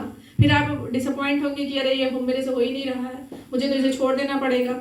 आप उसमें लगातार चेंज करते रहिए। जैसे मेरे यहाँ इतने सालों में इतने सारे फंक्शन हुए और इतनी सारी चीजें। अभी रंगोली का क्या है, रंगोली हम लोग जो जिस लेवल की अब बनाते हैं वो सीखते सीखते हुआ। सब मुझसे पूछते हैं कैसे हो पाता है, लेकिन मेरे यहाँ एक तो यहाँ मार्केट में कलर नहीं मिलता, बड़ी बड़ी समस्या ये है। तो हमने सोचा हम बार बार कलर कहाँ से ढूंढेंगे, तो हमने कलर बनाना सीख लिया। क्योंकि हम लोग गुरुदेव को पढ़ते हैं तो गुरुदेव कहते हैं आप जिस भी काम को करना चाहते हैं उसके लिए शिद्दत होनी चाहिए, दिमाग में ये होना चाहिए कि मुझे करना है। और मेरे यहाँ हमारा गांव से बाहर निकल के करने का रीजन भी यही है कि लोगों को ये मिथ था ये खाली बस पूजा कराती हैं। मेरे बच्चे कहते हैं आप क्यों परेशान है, जिस दिन माइक मिलेगा हम बताएंगे नहीं कि हम क्या करते हैं। तो बस वो मोमेंट था, मैंने कहा ठीक है एक जगह मंदिर में अपना कवर कर लो कि हम लोग इतने में रहेंगे, कोई भी ओकेजन होगा। पहली बात तो ये है कि हमें किसी से मदद नहीं मांगनी है कि हमें ये काम करना तो आप मेरी मदद कर दीजिए। हम इन लोगों को सिखाते हैं अगर आपको ये दिखाना है कि हम अपना काम खुद कर सकते हैं तो पहले करके दिखाओ, बोलो नहीं, कहीं भी जाओ। क्योंकि लड़कियों को लोगों को क्या लगता है इन्हें तो हर जगह सहारा देना पड़ेगा, बताना पड़ेगा, मोटिवेट करना पड़ेगा। हम कहते हैं गुरुदेव से जुड़ने का फिर क्या मतलब रह गया कि हर जगह तुमको धक्का देना पड़े। तुम करके दिखाओ, दिखाओ कि गायत्री जपने से कितना साहस आता है, हम अपना काम कर सकते हैं। तो बात से नहीं होता, वो एक्शन लेने पे होता है। फिर जब इन लोगों ने बनाना शुरू किया तो कुछ लोगों ने मुझसे कहा कि ये तो चिराग तले अंधेरा हो गया। हम क्या, अगर अंधेरा देखने की आदत पड़ जाए तो चिराग नहीं पावर हाउस भी लग जाएगा तब भी आप अंधेरा ही देखेंगे, क्योंकि लोगों को कमी देखने की आदत होती है। अब ये लोग काम करते हैं तो सबको भरोसा है कि हाँ उनके बच्चे कर लेंगे, और इन लोग की आदत है कि अगर ये लोग काम कर रहे हैं तो किसी से बात नहीं करेंगे, कोई भी हो, पहले अपना काम पूरा करेंगे फिर वो चले जाएंगे, और किसी से कुछ कहेंगे भी नहीं कि आप आओ हमारे साथ करो, कुछ नहीं। अगर आपको करना आप आ सकते हैं, सीख सकते हैं। तो गुरुदेव को जपने से साहस तो आता है, सही में मैंने ये देखा जीवन में निडरता आती है, साहस आता है, बल आता है आपके अंदर। आप किसी भी चीज से लड़ पड़ने के लिए तैयार रहेंगे कि हम गलत तो नहीं होने देंगे, गड़बड़ तो नहीं करेंगे। ऐसा इन लोगों में है। और मैं सबसे कहती हूँ अगर आपके पास 1 घंटे का भी समय है तो आप जरूर बाल संस्कार शाला चलाइए। अगर आपको नहीं समझ में आएगा ना, खाली गुरुदेव को याद कर लीजिए कि गुरुदेव हम ये काम इसलिए नहीं कर रहे हैं कि लोग हमको जाने, हम इसलिए कर रहे हैं कि मेरे आसपास के लोग अच्छे हो जाए। सही में मेरी नीयत सही थी, मैं तो यही मानती हूँ कि मुझे सच में कुछ नहीं पता था। जब हम पढ़ाना शुरू किया 2 ही लोग आए थे, बस हमने नॉर्मली कहा ठीक है पढ़ा देते हैं, कौन सा हम 24 घंटे पढ़ ही रहे हैं। वो 11-12 महीने केवल सिलेबस ही मैंने पढ़ाया। जब 10th वालों का रिजल्ट आया तब लोगों को लगा कि हाँ ये पढ़ा रही है, अच्छा पढ़ा रही है, उसके बाद सब आना शुरू हुए। और ईश्वर की कृपा, उस समय एकदम एक्सट्रीम कोरोना था, मतलब वो मोमेंट मेरे जीवन का सबसे अच्छा था। नो डाउट इन्वायरमेंट के लिए खराब था, लोगों के लिए भी खराब था, लेकिन वो मेरे जीवन का मैं तो कहती हूँ गोल्डन टाइम था। क्योंकि वो ऐसा टाइम था कि जब बाहर से भी सारे लोग अपने अपने गांव अपने अपने घर लौट रहे थे, और सबको यही था बच्चे दिन भर करें तो करें क्या। तो मजबूरी में सब हमारे घर भेज रहे थे। हम कहीं मजबूरी नहीं, ये महाकाल की योजना है। वो चाहते हैं कि लोग वो देख ले जो बहुत जरूरी है। और सब लोग आए, आने का इतना आए कि मैं 3 बजे से रात के 8 बजे तक पढ़ाती थी अकेले। मैं खुद आज सोचती हूँ कि उतनी एनर्जी मेरे पास आई कहाँ से थी। मतलब गर्मी में ऐसा था कि भाई पंखा चलाओ तो आवाज होती थी, तो बच्चे सुनाई नहीं देते, पसीने से पूरा मेरा एकदम, जब हम उठते थे 8 बजे तो खाना नहीं खाया जाता था, इतना गला दर्द होता था। मैंने बहुत लोगों से कहा भी किया कि हमारे घर पढ़ाओ, हम भले नहीं पैसा लेते लेकिन हम आपको आपका पैसा पे करेंगे, 1 घंटे 2 घंटे जो भी आप पढ़ाएंगे। सबकी मम्मी, कहीं लड़कियों की खासकर, मैं क्यों लड़कियों से इतना मैं उनको डांटती रहती हूँ, उनकी माओ को कहती रहती हूँ, क्योंकि उनकी मम्मी लोग उनको नहीं आने दी, कहीं नहीं ये इतना मेहनत नहीं कर पाएंगी लड़कियां। हम क्या, हाँ घर में मेकअप कर लेती हैं, रील बना लेती हैं, उसमें मेहनत नहीं है। आखिर पढ़ाओगी तो कुछ बुद्धि खुलेगी ना, अपना जो पिछला भूल गई हो याद आ जाएगा। और आज 4-5 साल के बाद मेरे ही गांव में 2-3 लोग पढ़ाना शुरू किए हैं, तो मुझे तो खुशी होती है कि अच्छी बात है, शुरुआत करनी चाहिए। और लोगों में कॉन्फिडेंस आता है आपको देखकर कि वो कर सकती है तो हम क्यों नहीं कर सकते। और सही बताऊं, जीवन में जिस भी क्षेत्र में आपको लगता है कि इसमें अच्छा होना चाहिए, पहला कदम आप खुद बढ़ाइए। दूसरों की तरफ मत देखा करिए कि कोई कर दे, नहीं। अगर आपको लगता है मेरे गांव में ये होना चाहिए तो फर्स्ट स्टेप अपना रखिए कि हाँ हम करेंगे। और अगर नीयत अच्छी है तो गुरुदेव आपका साथ हर कदम पे देंगे। मैं सही बता रही हूँ, जिस दिन मुझे प्रोग्राम करना रहता था, गुरुदेव मुझे शाम तक उतने पैसे दे देते थे, क्योंकि मम्मी पापा भी मेरे उस समय सपोर्ट में सच में नहीं थे। क्योंकि सबका ही रहता भाई पेरेंट्स का कि वहाँ बच्चा पढ़ने में अच्छा है तो पढ़ लिख के नौकरी करे, क्या जरूरत है ये करने की। क्योंकि कोई कमी हो तब तो पेरेंट्स आपको कुछ कहते हैं करने के लिए, मेरे यहाँ इतनी कोई कमी ही नहीं है। तो लेकिन अब वो कहते हैं ना, जब गुरुदेव आपको चाह लेते तो आपको करना पड़ता है। मेरे लिए सारे रास्ते भी बंद हो जाते। मेरे भाई साहब PhD कर रहे हैं, वो एनरोल हो गए जबकि मुझसे छोटे हैं, और मेरा हर जगह ब्लॉक हो जाता है। हम कुछ भी करने जाते हैं वो चीज मेरे सामने से हट जाती है। इवन 1 नहीं 10 बार मैंने एग्जाम दिए, मेरा वहां अपीयर हुआ, सब कुछ होने के बाद रिजेक्ट हो जाता है, तो मैं क्या करूँ। और मैं इसलिए मैं दुखी भी नहीं होती हूँ, मुझे लगता है कि गुरुदेव चाहते हैं अब तो छोड़ दो, लेकिन जिद रहती है अंदर, नहीं हम करेंगे, हम जरूर करेंगे। फिर मुझे लगता है कि नहीं, शायद वो चाहते हैं आप किसी और काम को करिए। सोचिए अगर मैं एक अकेली जाकर के कहीं पढ़ाई करूं, अच्छी मतलब जगह बैठ जाऊं, तो जो मेरे गांव में इतने साल में चेंज आया, क्या वो आता? इतने सारे लोगों को गुरुदेव मिलते। तो फिर इसलिए मैं मान लेती हूँ ये गुरुदेव की व्यवस्था है, और उनकी व्यवस्था में आप बहुत ज्यादा हस्तक्षेप मत किया करिए कि नहीं हम करेंगे। मेरे थोड़ा जिद्दी स्वभाव है कि अगर कोई चीज़ ठान लेते हैं कि मुझे करना है तो मतलब करना है। अभी भी है, गुरुदेव काम में भी है कि अगर ये चीज़ बदलनी चाहिए तो मतलब बदलनी चाहिए। अब कोई मेरे साथ हो ना हो, तो मुझे अकेले चलने की आदत है, कोई मेरे साथ हो ना हो मुझे कोई फर्क नहीं पड़ता, कोई मोटिवेशन दे, ये सब मेरी बचपन से आदत नहीं है, क्योंकि मेरे कभी दोस्त थे ही नहीं। 9th 10th 11th 12th में हमें अकेले वाला आदत है। तो अभी भी जैसे कुछ लोग को होता है कि वो परेशान है तो उन्हें कोई आए कंधा दे, ये सब मेरे दिमाग में। मेरे पिताजी में से एक बात कहते हैं कि जीवन में जो भी काम करना है अपने दम पे करना चाहिए, और कभी उसके पास मत बैठो जो आपका आत्मबल तोड़ता हो, हर बात में नेगेटिव ढूंढता, उससे तो एकदम दूर रहो, समझो जहर है, आपके लिए बहुत खतरनाक है। जैसे प्रॉफिट लॉस होना इज गुड, मतलब हम कोई काम कर रहे हैं तो हम हार भी सकते हैं, जीत भी सकते हैं, नो डाउट, लेकिन हम सीखते तो है ना। तो हमेशा ये सोचे नहीं हम जो करेंगे उसमें हम आसमान की ऊंचाई तक चले जाएंगे। अब आज क्या है, आज लोगों के पास इतना तनाव क्यों है, वो फोन में सोशल मीडिया में लोगों को देखते क्यों इतने टॉप पे हैं, इतना पैसा कमा रहे हैं। आपने उनका स्ट्रगल नहीं देखा, आपने उनके फेलियर नहीं देखे, आपने उनकी गरीबी नहीं देखी। आपको एक भयंकर सा रिजल्ट दिखाया जा रहा है जिसको देखकर आप भी वैसी कल्पना करते हैं कि हम आज शुरू करेंगे कल वैसे हो जाएंगे। कोई नहीं होता। 5 साल में जो बाल संस्कार शाला में मेहनत की है, आज वो बच्चों में दिखता है, तब लगता है कि सच में पेशेंस कितना जरूरी है किसी भी अच्छे काम को करने के लिए, किसी भी काम को करने के लिए। पढ़ाई भी बिल्कुल ऐसे ही है, आपको बहुत शिद्दत से पढ़ना चाहिए। इसलिए मत पढ़ो कि हमें नौकरी करनी, इसलिए मत पढ़ो कि हमें पैसा कमाना, इसलिए पढ़ो कि हमें पढ़ करके एक ऐसा व्यक्तित्व बनना है कि जब भी लोगों के बीच में बैठूं तो लोग ये समझे कि इंसान ऐसे भी होते हैं। हमारे यहाँ हम लोग जब ग्रेजुएशन में थे तो हम लोग के यहाँ जो प्यून थे उन्होंने एक बात हम लोगों से पूछी थी, कहे अच्छा ये बताइए आप लोग इतने अच्छे सब्जेक्ट से पढ़ रहे हैं, मैथ्स पढ़ रहे हैं, ग्रेजुएशन में हैं, तो आप ये बताइए पढ़ाई से आप क्या सीखते हैं, क्यों पढ़ रहे हैं आप? सबने अपना अपना पॉइंट दिया, किसी को पैसा कमाना है, किसी को कुछ चाहिए, कहे बनना क्या है ये बताओ, तो किसी के पास कोई जवाब ही नहीं था। कहे क्या बनने के लिए पढ़ रहे हैं, कहे नौकरी का हटा दो और पैसे का हटा दो, उसके बाद बताओ पढ़ाई क्यों कर रहे हो, क्यों पढ़ना चाहते हैं। तो उन्होंने एक बात कही थी कि देखिए पहले आप एक अच्छे इंसान बन जाइएगा कुछ भी होगा, आप ऐसे इंसान बनिएगा कि जिससे मिल करके लोगों को लगे कि कितना भी कुछ हासिल कर लो लेकिन सहजता होनी चाहिए। और ये बात याद रखिएगा, जितने भी बड़े ऑफिसर्स, मेरा भाई मिलता रहता है, वो मेरी उनकी बात ऐसे होती है जैसे 2 बड़े लोग बात करते हैं, आदत पड़ गई है। जैसे भाई वो सही है कि मुझसे वो हाई क्वालिफाइड हो चुके हैं, बड़े बड़े लोगों प्रोफेसर से, बीसीज लोगों से मिलना उनका होता है, तो उनकी आदत है वो जितना भी कुछ होता है फोन करते हैं तो हम लोग मतलब पूरा बताते हैं कि आज हम यहाँ गए, ये देखा, ऐसे ऐसे हुआ, वो सारी बातें मुझसे बताते हैं। तो बोलते हैं, कहते पता है जितने भी हाईली क्वालिफाइड लोगों से मैं मिलता हूँ उनमें मैं इतनी विनम्रता देखता हूँ कि अगर उनके घर चले जाओ तो वो खुद किचन से जाकर के पानी ले आते हैं। बड़े बड़े प्रोफेसर, वाइस चांसलर के घर भी जाता है तो बताता है कि वो लोग आते हैं ऐसे ऐसे लेकर के आते हैं, खुद से हाथ से अपने देते हैं। तो कहता पता है इन पोस्ट या लोगों से मिलकर के मैंने यही सीखा कि जीवन में सहज रहना, सरल रहना कितना जरूरी है। हमारे यहाँ अगर हार्डली कोई घर में प्रोफेसर हो जाता, आईएएस हो जाता तो लगता पूरा घर आईएएस हो गया है। छोटी से छोटी पोस्ट पे लोग अकड़ने लगते हैं, जबकि आपको ये सोचना चाहिए एक फिक्स टाइम के बाद उसका भी एक्सपायरी है, वो पोस्ट भी चली जाएगी, फिर आप क्या करेंगे। मेरे घर के बगल में एक थे, वो फोन विभाग में थे, बहुत अच्छी पोस्ट पे थे, मतलब उनको पूरे गांव में कोई नहीं जानता था, उनके घर उनसे कभी कोई मिलने भी नहीं जाता था। सोचिए क्या इंसान का व्यक्तित्व ऐसा होना चाहिए, जबकि हम सामाजिक प्राणी हैं। आप किसी भी कितना भी पैसा कमा लीजिए, कुछ भी कमा लीजिए, जीवन में एक चीज हमेशा रखिए कि किसी को भी आपसे मिलकर छोटापन न महसूस हो कि ये कोई बहुत बड़े हैं और हम कुछ बहुत छोटे हैं। ये जो बड़े छोटे का अंतर आया है ना, ये बस पैसे की वजह से आया है और लोगों के अहंकार की वजह से आया है। ये सोचा करिए कि मेरे पास जो कुछ भी है उस परम पिता का दिया हुआ है, मैंने मेहनत जरूर की है, नो डाउट, लेकिन अगर वो नहीं चाहते, वो मेरी सारी चीजें खराब कर देते तो हम क्या ये हासिल कर पाते? नहीं कर पाते। तो इसलिए अगर आपके पास ज्यादा चीजें हैं ना तो आपको ज्यादा विनम्र होने की जरूरत है, क्योंकि वहां खतरा ज्यादा है।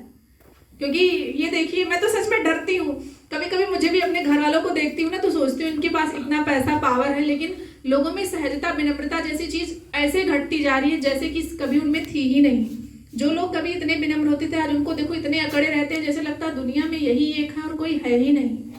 तो उन चीजों को हासिल करने से सच में अब मैं डरती हूँ, कहीं ऐसा ना हो जाए मेरा व्यक्तित्व भी ऐसा हो जाए। और सच में हो सकता है, क्योंकि हम इंसान है, कब क्या हो जाए कुछ पता नहीं।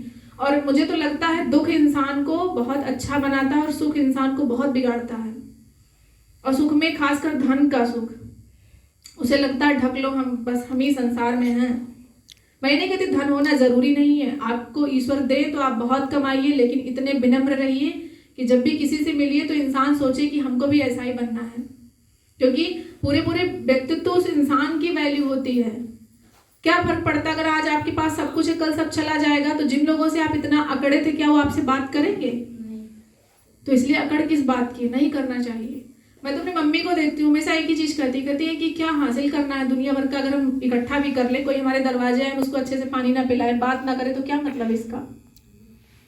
हम उसको ये दिखाएं इतने लाख का ये खरीदे। अभी मुझे कहना नहीं चाहिए, वैसे तो 5 सालों में मैं हार्डली किसी के घर 5 बार भी गई हूँ, और मैं इस बात के लिए गुरुदेव को बहुत धन्यवाद देती हूँ कि बहुत अच्छा हुआ कि शुरू से आपने मुझे इस तरह से घर पे रखा कि आज मेरा किसी के घर जाना ना जाना कुछ भी खलता नहीं, क्योंकि मेरे पास ऑलरेडी इतने काम होते थे, पढ़ना है अपना, कुछ करना है। और इस लॉकडाउन में मैंने ऐसे ऐसे सब्जेक्ट पढ़े जो मेरे थे ही नहीं, जैसे मैंने जूलॉजी पूरा पढ़ा, बॉटनी पढ़ा, हिस्ट्री पढ़ा, ज्योग्राफी पढ़ा, पूरा पढ़ा, इवन इकोनॉमिक्स पढ़ा। और मैं जितने भी लोग यहाँ बैठे हैं जो स्टूडेंट हैं, आपको एग्जाम देना हो नहीं देना हो, आप पॉलिटी पढ़ डालो, बहुत ज़रूरी है। एक मैम है, मैं उस चैनल का नाम बताती हूँ, वासु कॉन्सेप्ट में है, अंकिता ढाका, आप उनसे पढ़िए, मतलब क्या गजब की टीचर है। मैं इसलिए कह रही हूँ पढ़ने के लिए, जो भी लोग यहाँ हैं 9th 10th 11th 12th में, उससे ऊपर भी हैं, पॉलिटी पढ़ना बहुत ज़रूरी है। आपको बहुत अच्छे से समझ में आ जाएगा कि हमारे क्या क्या अधिकार हैं, हमें कैसे रहना चाहिए, क्या चीज़ें हैं, आप जरूर पढ़िए। इस लॉकडाउन में मैंने एक ही काम किया, पढ़ा और पढ़ाया। लोग मुझसे पूछते हैं क्या किया, तो मैं यही बोलती हूँ, पढ़ा और पढ़ाया।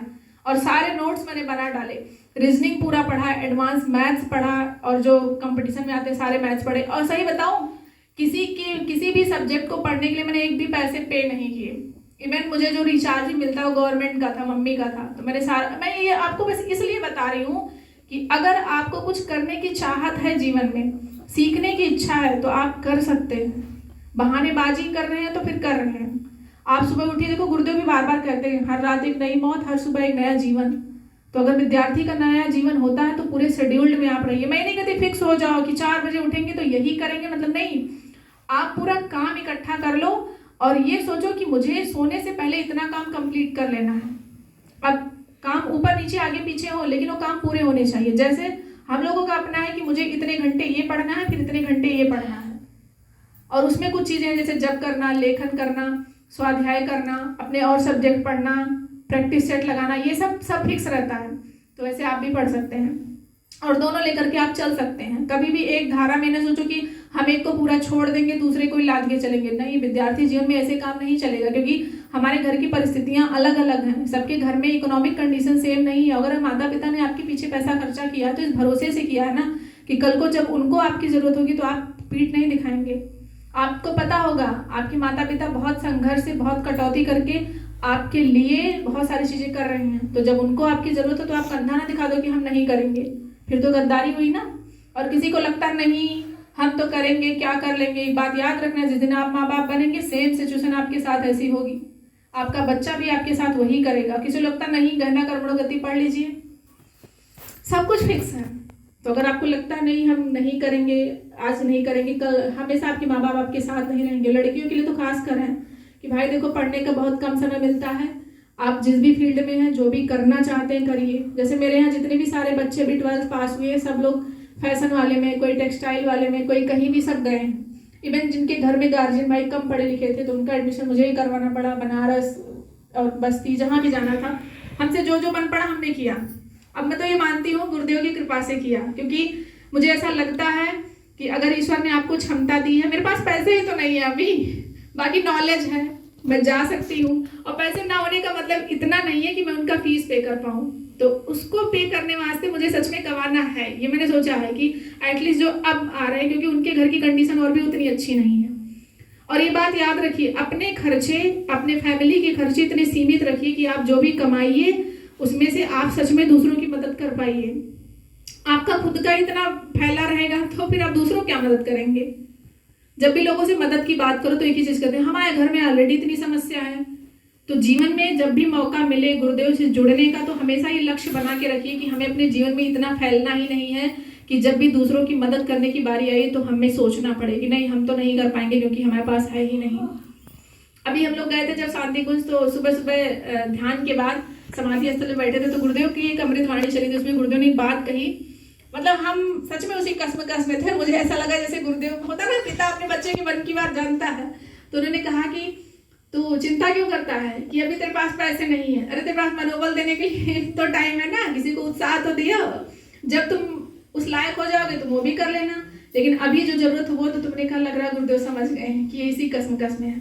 और पैसे की बात आती है तो थोड़ा मुझे कष्ट भी होता है, क्योंकि भाई अब मैं अपने बच्चे को समझे बनारस छोड़ के आई हूँ, उनकी मम्मी भी गई थी साथ में, सब कुछ हुआ। लेकिन एक होता है ना कि जैसे हमें पता है क्यों खलता है, क्योंकि हमारे माता पिता ने मुझे कभी कोई कमी नहीं कही। जब हम पढ़ने गए थे तो मुझे वो याद आता है कि जैसे मेरे पिताजी मुझे पैसे दे करके वापस आते थे, बिल्कुल वैसे मुझे भी करना चाहिए। वो एक चीज मुझे खल जाती है, क्योंकि भाई हमें सच में मिला। हम पढ़ने गए तो मुझे जितना जरूरत थी उससे ज्यादा मिला, खाना कपड़ा। इसलिए तो आज आप भी एज ए गार्जियन ही तो खड़े हो रहे हैं। वो लोग अपने माता पिता का सिग्नेचर नहीं, मेरा सिग्नेचर करवाते हैं।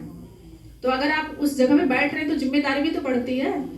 तो इसलिए मैं सोचती हूँ कि एटलीस्ट मुझे उतना होना चाहिए। गुरुदेव दे देंगे मुझे, क्योंकि मेरी नियत सही है, इतना मुझे पता है। लेकिन हर चीज का एक राइट टाइम होता है।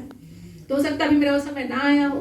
फिलहाल हम अपना 100% देने की कोशिश कर रहे हैं। और मैं सबसे इसलिए कह रही हूँ कि अपनी नियत अच्छी रखिए और जीवन में कभी भी अपने माता पिता को डिसअपॉइंट नहीं करिएगा किसी भी चीज को लेकर के। क्योंकि ये बात याद रखिए, अगर आपके माँ बाप आपसे दुखी हैं तो आप पूरी कायनात जीत लीजिए, कोई मतलब नहीं उसका। ये मुझे समझ में आते आते आए, लेकिन अब आ गया, अच्छे से आ गया। तो अपने माँ बाप का हमेशा ख्याल रखिए, क्योंकि एक बात याद रखिए, वो पता नहीं कितनी रातें जागे हैं, कितने लोगों कितना कष्ट सहे हैं आपको खिलाने पिलाने पालने में। तो इसलिए आप कभी ऐसा नहीं करिएगा कि उनको कोई तकलीफ हो और कुछ भी गड़बड़ हो, कोई भी गलती हो जाए तो जाके दौड़ के सबसे पहले अपने मम्मी पापा से कहिएगा। हाँ वो मारेंगे, नो डाउट, हो सकता है।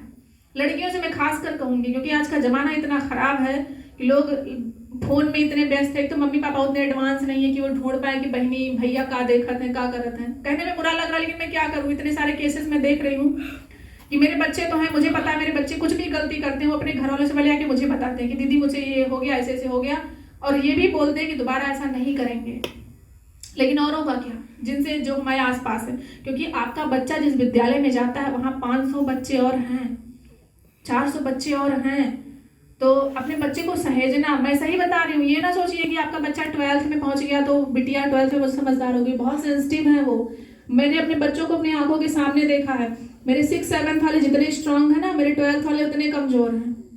किन मामलों में? अपनी बात कहने के मामलों में। मेरे 6th 7th वाले वो खड़े होते बोल देते हैं पब्लिकली, चाहे जहाँ खड़े हो, कि मैं ऐसे ऐसे मैंने कर दिया है और आप देख लीजिएगा। वो ऐसे मुझसे आके बताते हैं ना, वो जैसे जैसे जो जो हुआ है सब बोल देते हैं। और इतना मुझे पता है, मेरा कोई भी बच्चा पहली गलती नहीं करता, वो सह लेंगे और लेकिन पहली गलती कभी नहीं करेंगे कि किसी से उलझ के आए हैं। कोई उन्हें परेशान करेगा तभी वो मार के आते हैं। और लड़कियों से मुझे ज्यादा डर है, क्योंकि ये लोग सच में मार के आएंगी, ये झगड़ा वगड़ा नहीं करती हैं। हम इन लोगों को कितना रोके रहते हैं कि नहीं नहीं नहीं झगड़ा नहीं करना।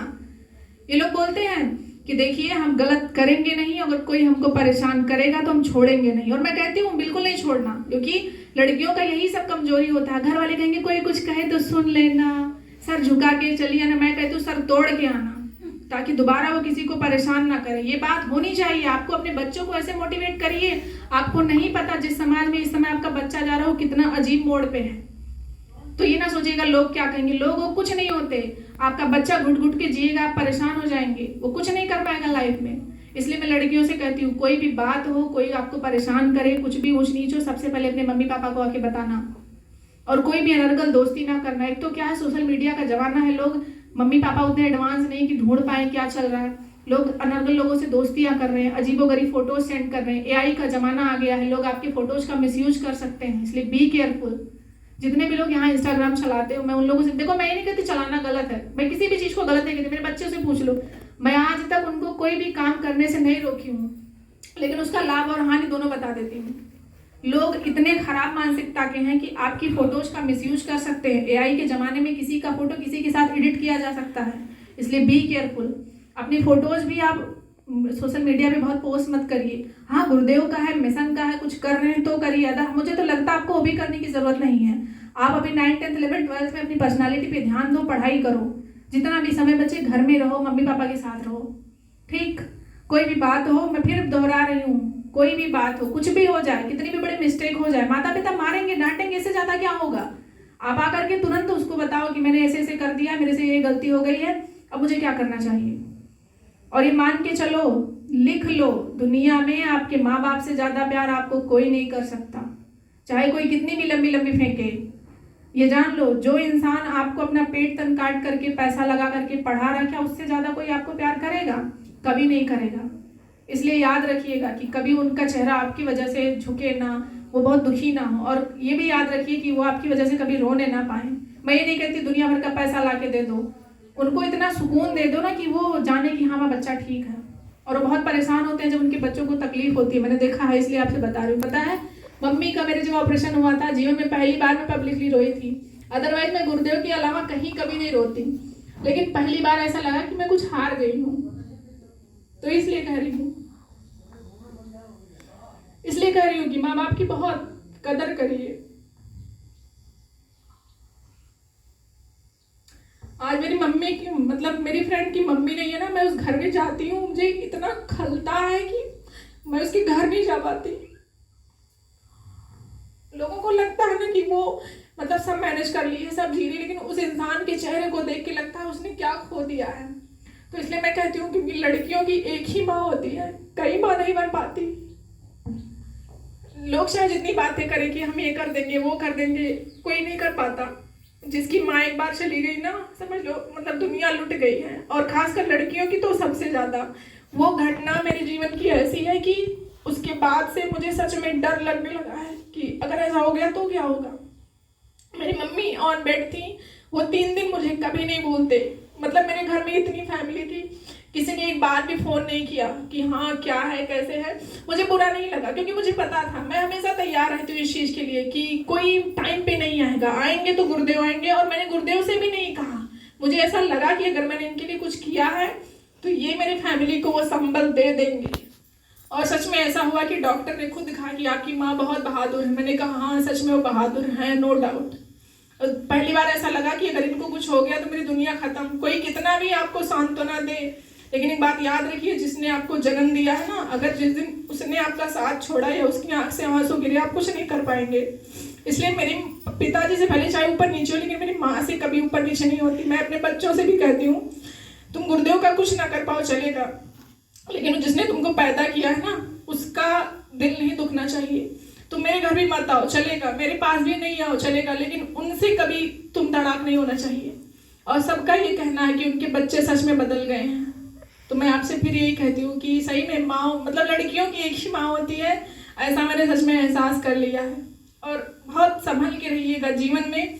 माँ शब्द या यूँ समझ लीजिए, जब वो आंखें और इंसान नहीं होता ना, मैं अपने दोस्त का घर देख के आती हूँ, ऐसा नहीं कि वो जी नहीं रही, ऐसा नहीं कि उसके घर की चीज़ें चल नहीं रही, लेकिन वो इंसान, मैं सोचती हूँ कि जो इंसान, मतलब उनकी मम्मी ऐसी इतनी केयरिंग थी कि जरा सा उसको कुछ हो जाता था तो कोई डांट बैठती थी। मेरी माँ है, मेरी मम्मी है, वो सामाजिक इंसान है। मेरे पिताजी उस तरीके से हैं, लेकिन उनकी मम्मी ऐसी थी। आज जब वो बीमार होती है तो मैं कभी कोई सोचती हूँ कि जो इंसान उठ के पानी नहीं पी पाता था, आज वो इंसान इतनी तकलीफ में होने के बाद इतना काम करता है, उसके बाद उफ नहीं करता।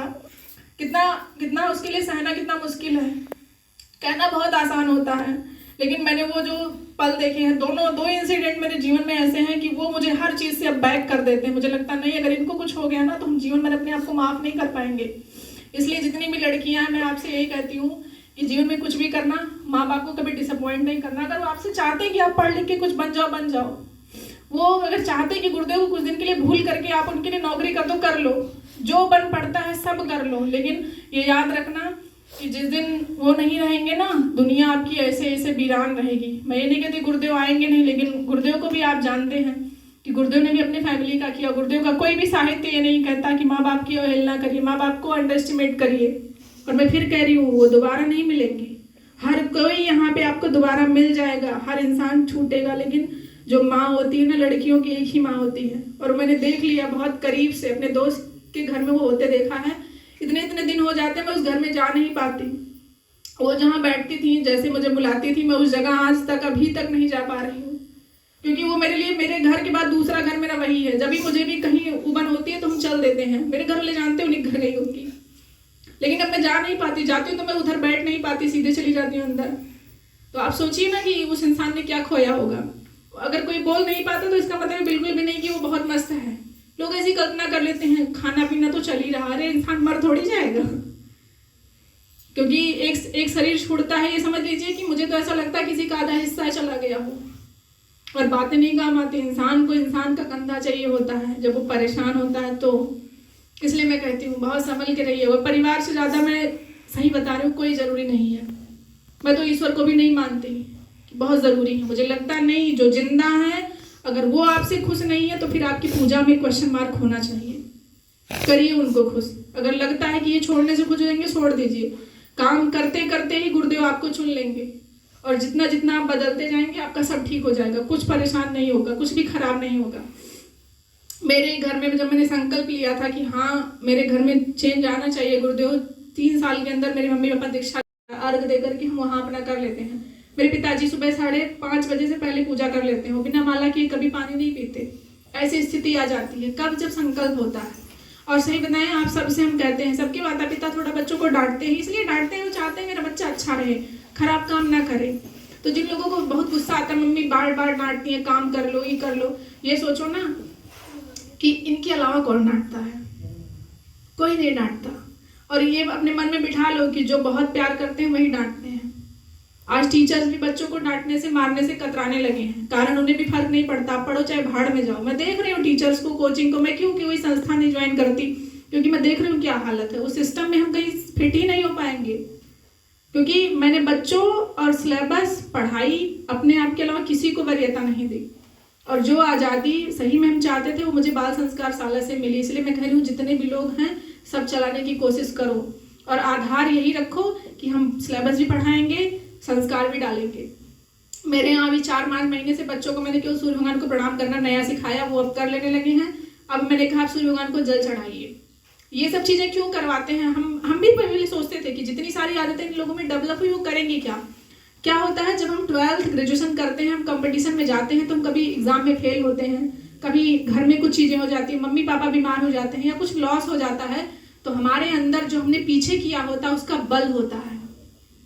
या तो आप बहुत अच्छे कर्म वाले हो, बहुत सेवा भावी हो, जैसे मेरी मम्मी है, वो पूजा बहुत कम करती है, लेकिन उनका सेवा का पक्ष इतना अच्छा है कि मेरे घर पे जो मांगने वाला आता है वो भी कहता अपनी मम्मी को बुलाओ, उसको भी वो खाना वाना खिला के सब दे करके तब भेजती हैं।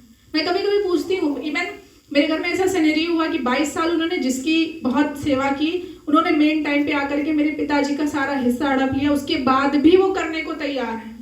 आप सोच लीजिए कितना बड़ा दिल है उनका।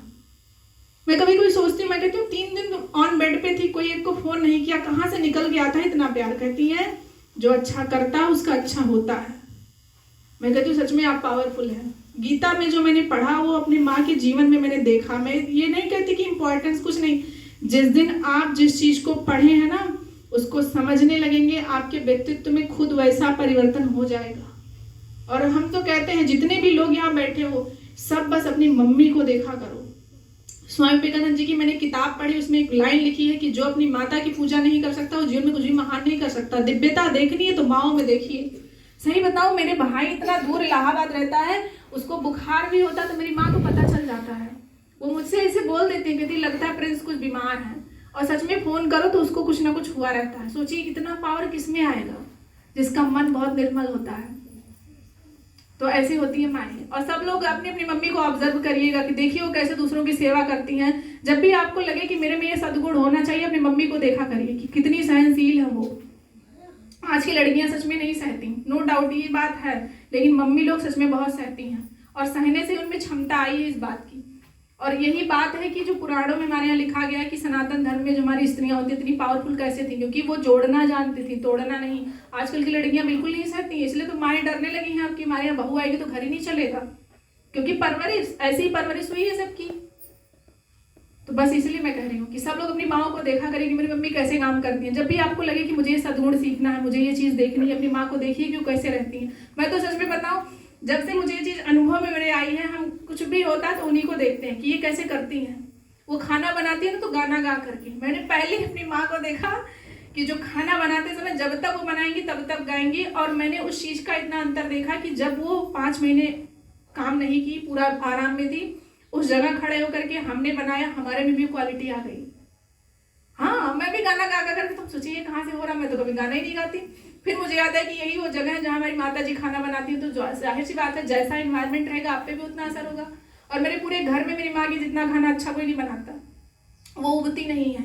उनको चाहे जितने लोगों का खाना बनाना हो बहुत शौक से खिलाती हैं, उनको खिलाने का बहुत शौक है। वो कहती है कि पेट भरा होना चाहिए चाहे जो आए। और बहुत लोगों घर में देखा है कि 2 तरह के भोजन बनते हैं कि ये आए तो इनको ये खिलाओ, वो आए तो उनको नहीं। मेरी माँ बोलती है एक तरह का खाना खिलाओ, पाप मिलेगा ऐसे करने से, क्योंकि जो आया हो सकता है वो गुरुदेव हुए, भगवान हुए तो हो सकता है ना, क्योंकि भगवान तो किसी भी रूप में आ सकते हैं। और मैं मानती हूँ, मुझे जो मेरी मम्मी जिस भी रूप में मिली, मैं कभी कभी गुरुदेव से कहती हूँ कि आप, क्योंकि मेरे मम्मी पापा का जो संघर्ष पिछला है वो बहुत तगड़ा है। मेरी मम्मी का नाम वैसे तो जानकी है, जैसे उनका नाम है उनके जीवन का कष्ट भी बिल्कुल वैसा ही है। तो वो उतना सहते सहते आई हैं। आज जब उनके बच्चों, मतलब हम हमारे भाई को देखते हैं तो मुझे ऐसा पता चलता है कि जैसा हमने बुक्स में पढ़ा है कि जब किसी के माता पिता इतना संघर्ष करते हैं तो उनके घर में ऐसे लोग पैदा होते हैं, तो सच में ऐसा ही है। क्योंकि मेरा खानदान तो सच में बहुत बड़ा है। हमें को गुरुदेव ने क्यों चुना, हमारे घर में गुरुदेव क्यों आए? आ तो कहीं भी सकते थे, बगल वाले घर में भी तो हैं, लेकिन वहां पे ऐसे लोग क्यों नहीं? जबकि वो लोग चाहते हैं कि हमारे बच्चे काम करें, लेकिन कोई नहीं करता। तो ऐसे हैं। मैं बार बार कहती हूँ परिवारों को सहेजिए, ये समय बहुत कठिन है, और अपने बच्चों को खासकर कुछ चीजें तो कभी नहीं करिएगा। आपके बच्चे कितने भी खराब हों, खाली गुरुदेव से एक ही प्रार्थना करें कि हे गुरुदेव हमारे बच्चे को सद्बुद्धि दीजिए। कुछ भी हो, बच्चे ऊटपटांग हरकत करे थोड़ा, क्योंकि हर बच्चा एक जैसा नहीं होता। कोई चंचल होगा, कोई शांत होगा, कोई थोड़ा लड़ाकू होगा, कोई एकदम सीधा होगा। सब बच्चे अपने अपने कर्म, अपने अपने संस्कार लेकर के आते हैं। आप लोग ही देखिए ना, आपके बच्चे पैदा होते हैं, क्या सारे बच्चे एक जैसे हैं? नहीं है ना। इसका मतलब हर इंसान के अपने कर्म और संस्कार हैं, वो अपना लेके आए हैं। आपको बस उनको एक अच्छा एनवायरनमेंट देना है, ये आपकी जिम्मेदारी है। पूरा कंट्रोल नहीं कि हम जैसा चाहते हैं बिल्कुल आप वैसे रहिए, नहीं। आप ये सोचिए कि जो इनके लिए अच्छा हो वो ऐसा ही इनके साथ हो, तो सहज रहिए। बस बहुत देर से हम बोल रहे हैं, क्या करें। एक तो कुछ चीजें ऐसी होती हैं कि यही लगता है कि जो मुझे अनुभव हुआ मैं सब बता दूं। क्या पता किसी को सच में अच्छा लगे, वो अपने बच्चों के लिए करे। क्योंकि सही बताएं, हम इन 5 सालों में ये लोग जो मुझे मिले हैं, इन्होंने मुझे अंदर से बहुत बदल दिया है। इन बच्चों ने मुझे बदल दिया है, इनकी शुद्धता ने मुझे बदल दिया है कि हाँ इंसान ऐसा भी हो सकता है। और फिर मुझे ऐसा समझ में आया कि जिन चीज़ों से पूरा समाज परेशान है, घर परिवार परेशान है, उसको एक नया सांचा कैसे दिया जा सकता है। और सही बताइए, अगर आप खुश हैं, आपके बच्चे अच्छे हैं, पड़ोसी अच्छे हैं, तो क्या माहौल अच्छा नहीं होगा आसपास का? अभी देखिए, अगर आप अपने बच्चे या लड़कियों को कहीं भेजने से डरते क्यों हैं? माहौल से ही ना। अगर हर जगह लोग ऐसे हो जाएं तो इसके लिए काम कौन करेगा? हम और आप। हम दूसरों की तरफ नहीं देखेंगे, हम तो अपने गांव के लिए एकदम संकल्पित है कि गुरुदेव जिस दिन मैं इस धरती को छोड़ूं, एटलीस्ट ये ऐसा रहे कि लोग जब यहाँ आए तो उन्हें गर्व हो कि हाँ गांव हो तो ऐसा हो। कुछ चीजें ऐसी होनी चाहिए। और सबको, मतलब सबको अपने अपने एरिया के बारे में सोचिए। पहले मैंने घर के अपने लिए सोचा, घर के लिए सोचा, इवन ये भी सोचा कि मेरे जितने यहाँ से वहां तक घर है सब गायत्री दीक्षा ले ले, सब लोगों ने ले लिया। आपको जो जो करना आप सोचते रहिए, अपने दिमाग में सोचते रहिए, गुरुदेव को सोचते रहिए। केवल नियत अच्छी रखिए, इसलिए नहीं कि हम कर रहे हैं, इसलिए कि गुरुदेव आप आ जाइए, सब अच्छा हो जाएगा। मेरे गांव में जितने लोग जहां जहां तक पहुंचे, गुरुदेव की प्रतिमा पहुंची, साहित्य पहुंचे, लोगों ने एक्सेप्ट किया और करेंगे। लेकिन आप पूरा पूरा सोच के चलिए कि अगर हर कोई अच्छा हो गया तो क्या होगा। अभी तो हम यही सोचते हैं पड़ोसी खराब, ये खराब, वो खराब। अभी सोचिए सब अच्छे हो गए तो कैसा होगा। जैसे आज के 10 साल पहले लोग कहते थे कि किसी के घर भी चले जाओ लोग बेफिक्र रहते थे, चाचा के यहाँ है, बुआ के यहाँ, इनके यहाँ है, सब बेफिक्र रहते थे। आज तो मिलकर अपने पड़ोसी घर भी जाते हुए लोग अपने बच्चों को नहीं जाने देते, बिकॉज ऑफ एनवायरमेंट। और उसका भी कारण क्या है? हम जो देख रहे हैं, जो कंज्यूम कर रहे हैं। इतना खतरा इस समय हो गया है ना कि अपने सगे रिश्तों से भी आपको सावधान रहने की जरूरत है, खासकर लड़कियों को। क्योंकि जो फोन में दिखाया जा रहा है, सोशल मीडिया पे जो परोसा जा रहा है, वो निहायती जानवर वाली एकदम दरिंदगी दिखाई जा रही है। आप देखेंगे तो डर जाएंगे। ऐसे ऐसे वाकया बाहर आ रहे हैं तो भाई इंसान डरेगा ही। इसलिए मैं कह रही हूँ अपने बच्चों को बहुत सशक्त बनाइए, भावनात्मक रूप से, फिजिकल रूप से, मेंटल रूप से, हर तरह से। और लड़कियों से भी मैं कहती हूँ, बात बात पे रोना, बात बात पे बैठ जाना नहीं। ये सोचो कि हमें हर तरह से स्ट्रांग होना है, कैसे भी करके। और अकेले चलने की, अकेले चीजें करने की आदत डालिए, हर बात पे नहीं। आप सब सीखिए, आप टेक्नोलॉजी भी सीखिए, आप बाइक चलाना सीखिए। आपको जो लगता हो कि मुझे इस चीज के लिए सबका सहारा लेना पड़ता है, आप सब सीखिए। और आपको सब आना चाहिए। ये नहीं कि हम खाली एक ही क्षेत्र में रहेंगे, नहीं। आप किसी भी क्षेत्र में जाइए। जैसे गुरुदेव के मिशन में बहुत सारे काम होते हैं, तो आपको अगर एक ही काम आएगा, मान लो वहां उसको करने वाले 10 लोग होंगे, तो आप क्या करेंगे? तो इसलिए आप हर काम सीखिए ना। जैसे मुझे बाल संस्कार शाला ने क्या क्या दिया, इतने सारी क्वालिटीज मेरे में डेवलप हो गई। पहले हमको भी खाली पढ़ना ही आता था, लेकिन इन लोगों से जुड़ के इनको सिखाने के चक्कर में मैंने कितनी सारी चीजें सीख ली। तो ऐसे आपको भी सीखना पड़ेगा और हमेशा तैयार रहिए कि हम सीखेंगे और सिखाएंगे, तभी संस्कार शाला में एक नया रूप हमेशा आएगा। ये नहीं कि हम केवल गायत्री जपने के लिए कहेंगे, केवल उठने के लिए कहेंगे, नहीं, हम अपना अलग अलग चीज सिखाएंगे। 50-50 करके सिखाइए, आप जरूर सिखाइए और बच्चे सीखते हैं, इसलिए नया स्वरूप देना पड़ेगा और चीजें बदलते रहिए। ये नहीं है कि ढर्रे पे हम राग लापेंगे, नहीं, फिर बच्चों को रोकना बहुत मुश्किल होगा। तो बाल संस्कार शाला चलाइए, जितने भी लोग हैं यहाँ, अगर आपके पास टाइम है तो चलाइए, अगर नहीं है तो आप अपने आप को बाल समझ के अपने पे ही प्रैक्टिस कर डालिए। हाँ, ये बहुत अच्छा है, क्योंकि जिनकी एज ज्यादा है उनके लिए बदलना बहुत मुश्किल है, ये मानते होंगे आप। बच्चों के लिए आसान होता है, तो अगर आप बदलेंगे तो भी लोग सीखेंगे, कैसे भी करके। मतलब ये सोचिए, मुझे कुछ योगदान इस मिशन के निर्माण में, जो भी निर्माण चल रहा है उसमें देना है। अब आप कैसे देंगे वो आप जानिए। और यहाँ आते हैं तो ये संकल्प लेके आइए कि हम सच में थोड़ा बहुत अपना योगदान देंगे, कैसे भी हो, अन्नदान, मन दान, जो भी आपको लगता है, श्रम दान, कहीं से भी। और जरूर नहीं यहीं आके दीजिए, आप जहाँ आसपास रहते हैं। अगर मान लीजिए भाई सबके गार्जियन थोड़ा नहीं अलाउ करते कि मत जाइए, ऐसे है वैसे, तो चलो ठीक है, आप यहाँ से जितना सीखे हैं उसको अपने में ढालिए, अपने आसपास के बच्चों को सिखाइए। अगर नहीं है तो अपने में ही केवल करते रहिए, क्योंकि ये बात मानिए, आपको ही देखकर लोग गुरुदेव से जुड़ेंगे। ये बात हम अपने बच्चों को अच्छे से सिखा चुके हैं कि आपको ही देखकर लोग मानेंगे कि हाँ, मिशन गायत्री परिवार कुछ है भी। अदरवाइज लोग यज्ञ जानते हैं और गायत्री जब जानते हैं, इससे ज्यादा कुछ जानते ही नहीं है। असल में हमारे यहाँ विचार क्रांति चल रही है, लोगों की बुद्धि बदल रही है, कैसे पता चलेगा? आपको देखकर पता चलेगा ना। तो आप अपने आप में ढालिए, ठीक, यही मुझे कहना था, बाकी तो सब आप जानते ही हैं। बस ये मेरे अनुभव है, ये मान के चलिए जो मैंने 5 साल में जिया है, ये मानती मेरा जीवन इतना ही है। और मुझे जो गुरुदेव ने दिया है बहुत अनमोल है, आपको भी मिलेगा, जरूर मिलेगा। बस धीरज रखिए और नियत सही रखिए कि हम क्यों कर रहे हैं। प्रॉफिट लॉस बहुत बुद्धि लगाएंगे तो फिर बहुत परेशान रहेंगे। आप ये सोचिए कि हम अपने घर में पैदा हुए, ऐसी सत्ता से जुड़े, और इस सत्ता के बारे में मुझे समझ में आया, ये बस उन्हीं की कृपा से हो सकता है और किसी की कृपा से नहीं होगा, ठीक। तो गुरुदेव काम करिएगा। और सबसे खास बात, अपने बच्चों का बहुत ध्यान रखिए, कभी उनको निगेटिव वर्ड नहीं बोलिएगा, कभी कोसिएगा नहीं कि अरे तू तो कुछ ना कर बोल। लड़कियों के लिए एक टोन बना है, अरे जब जाबू तब पता चली।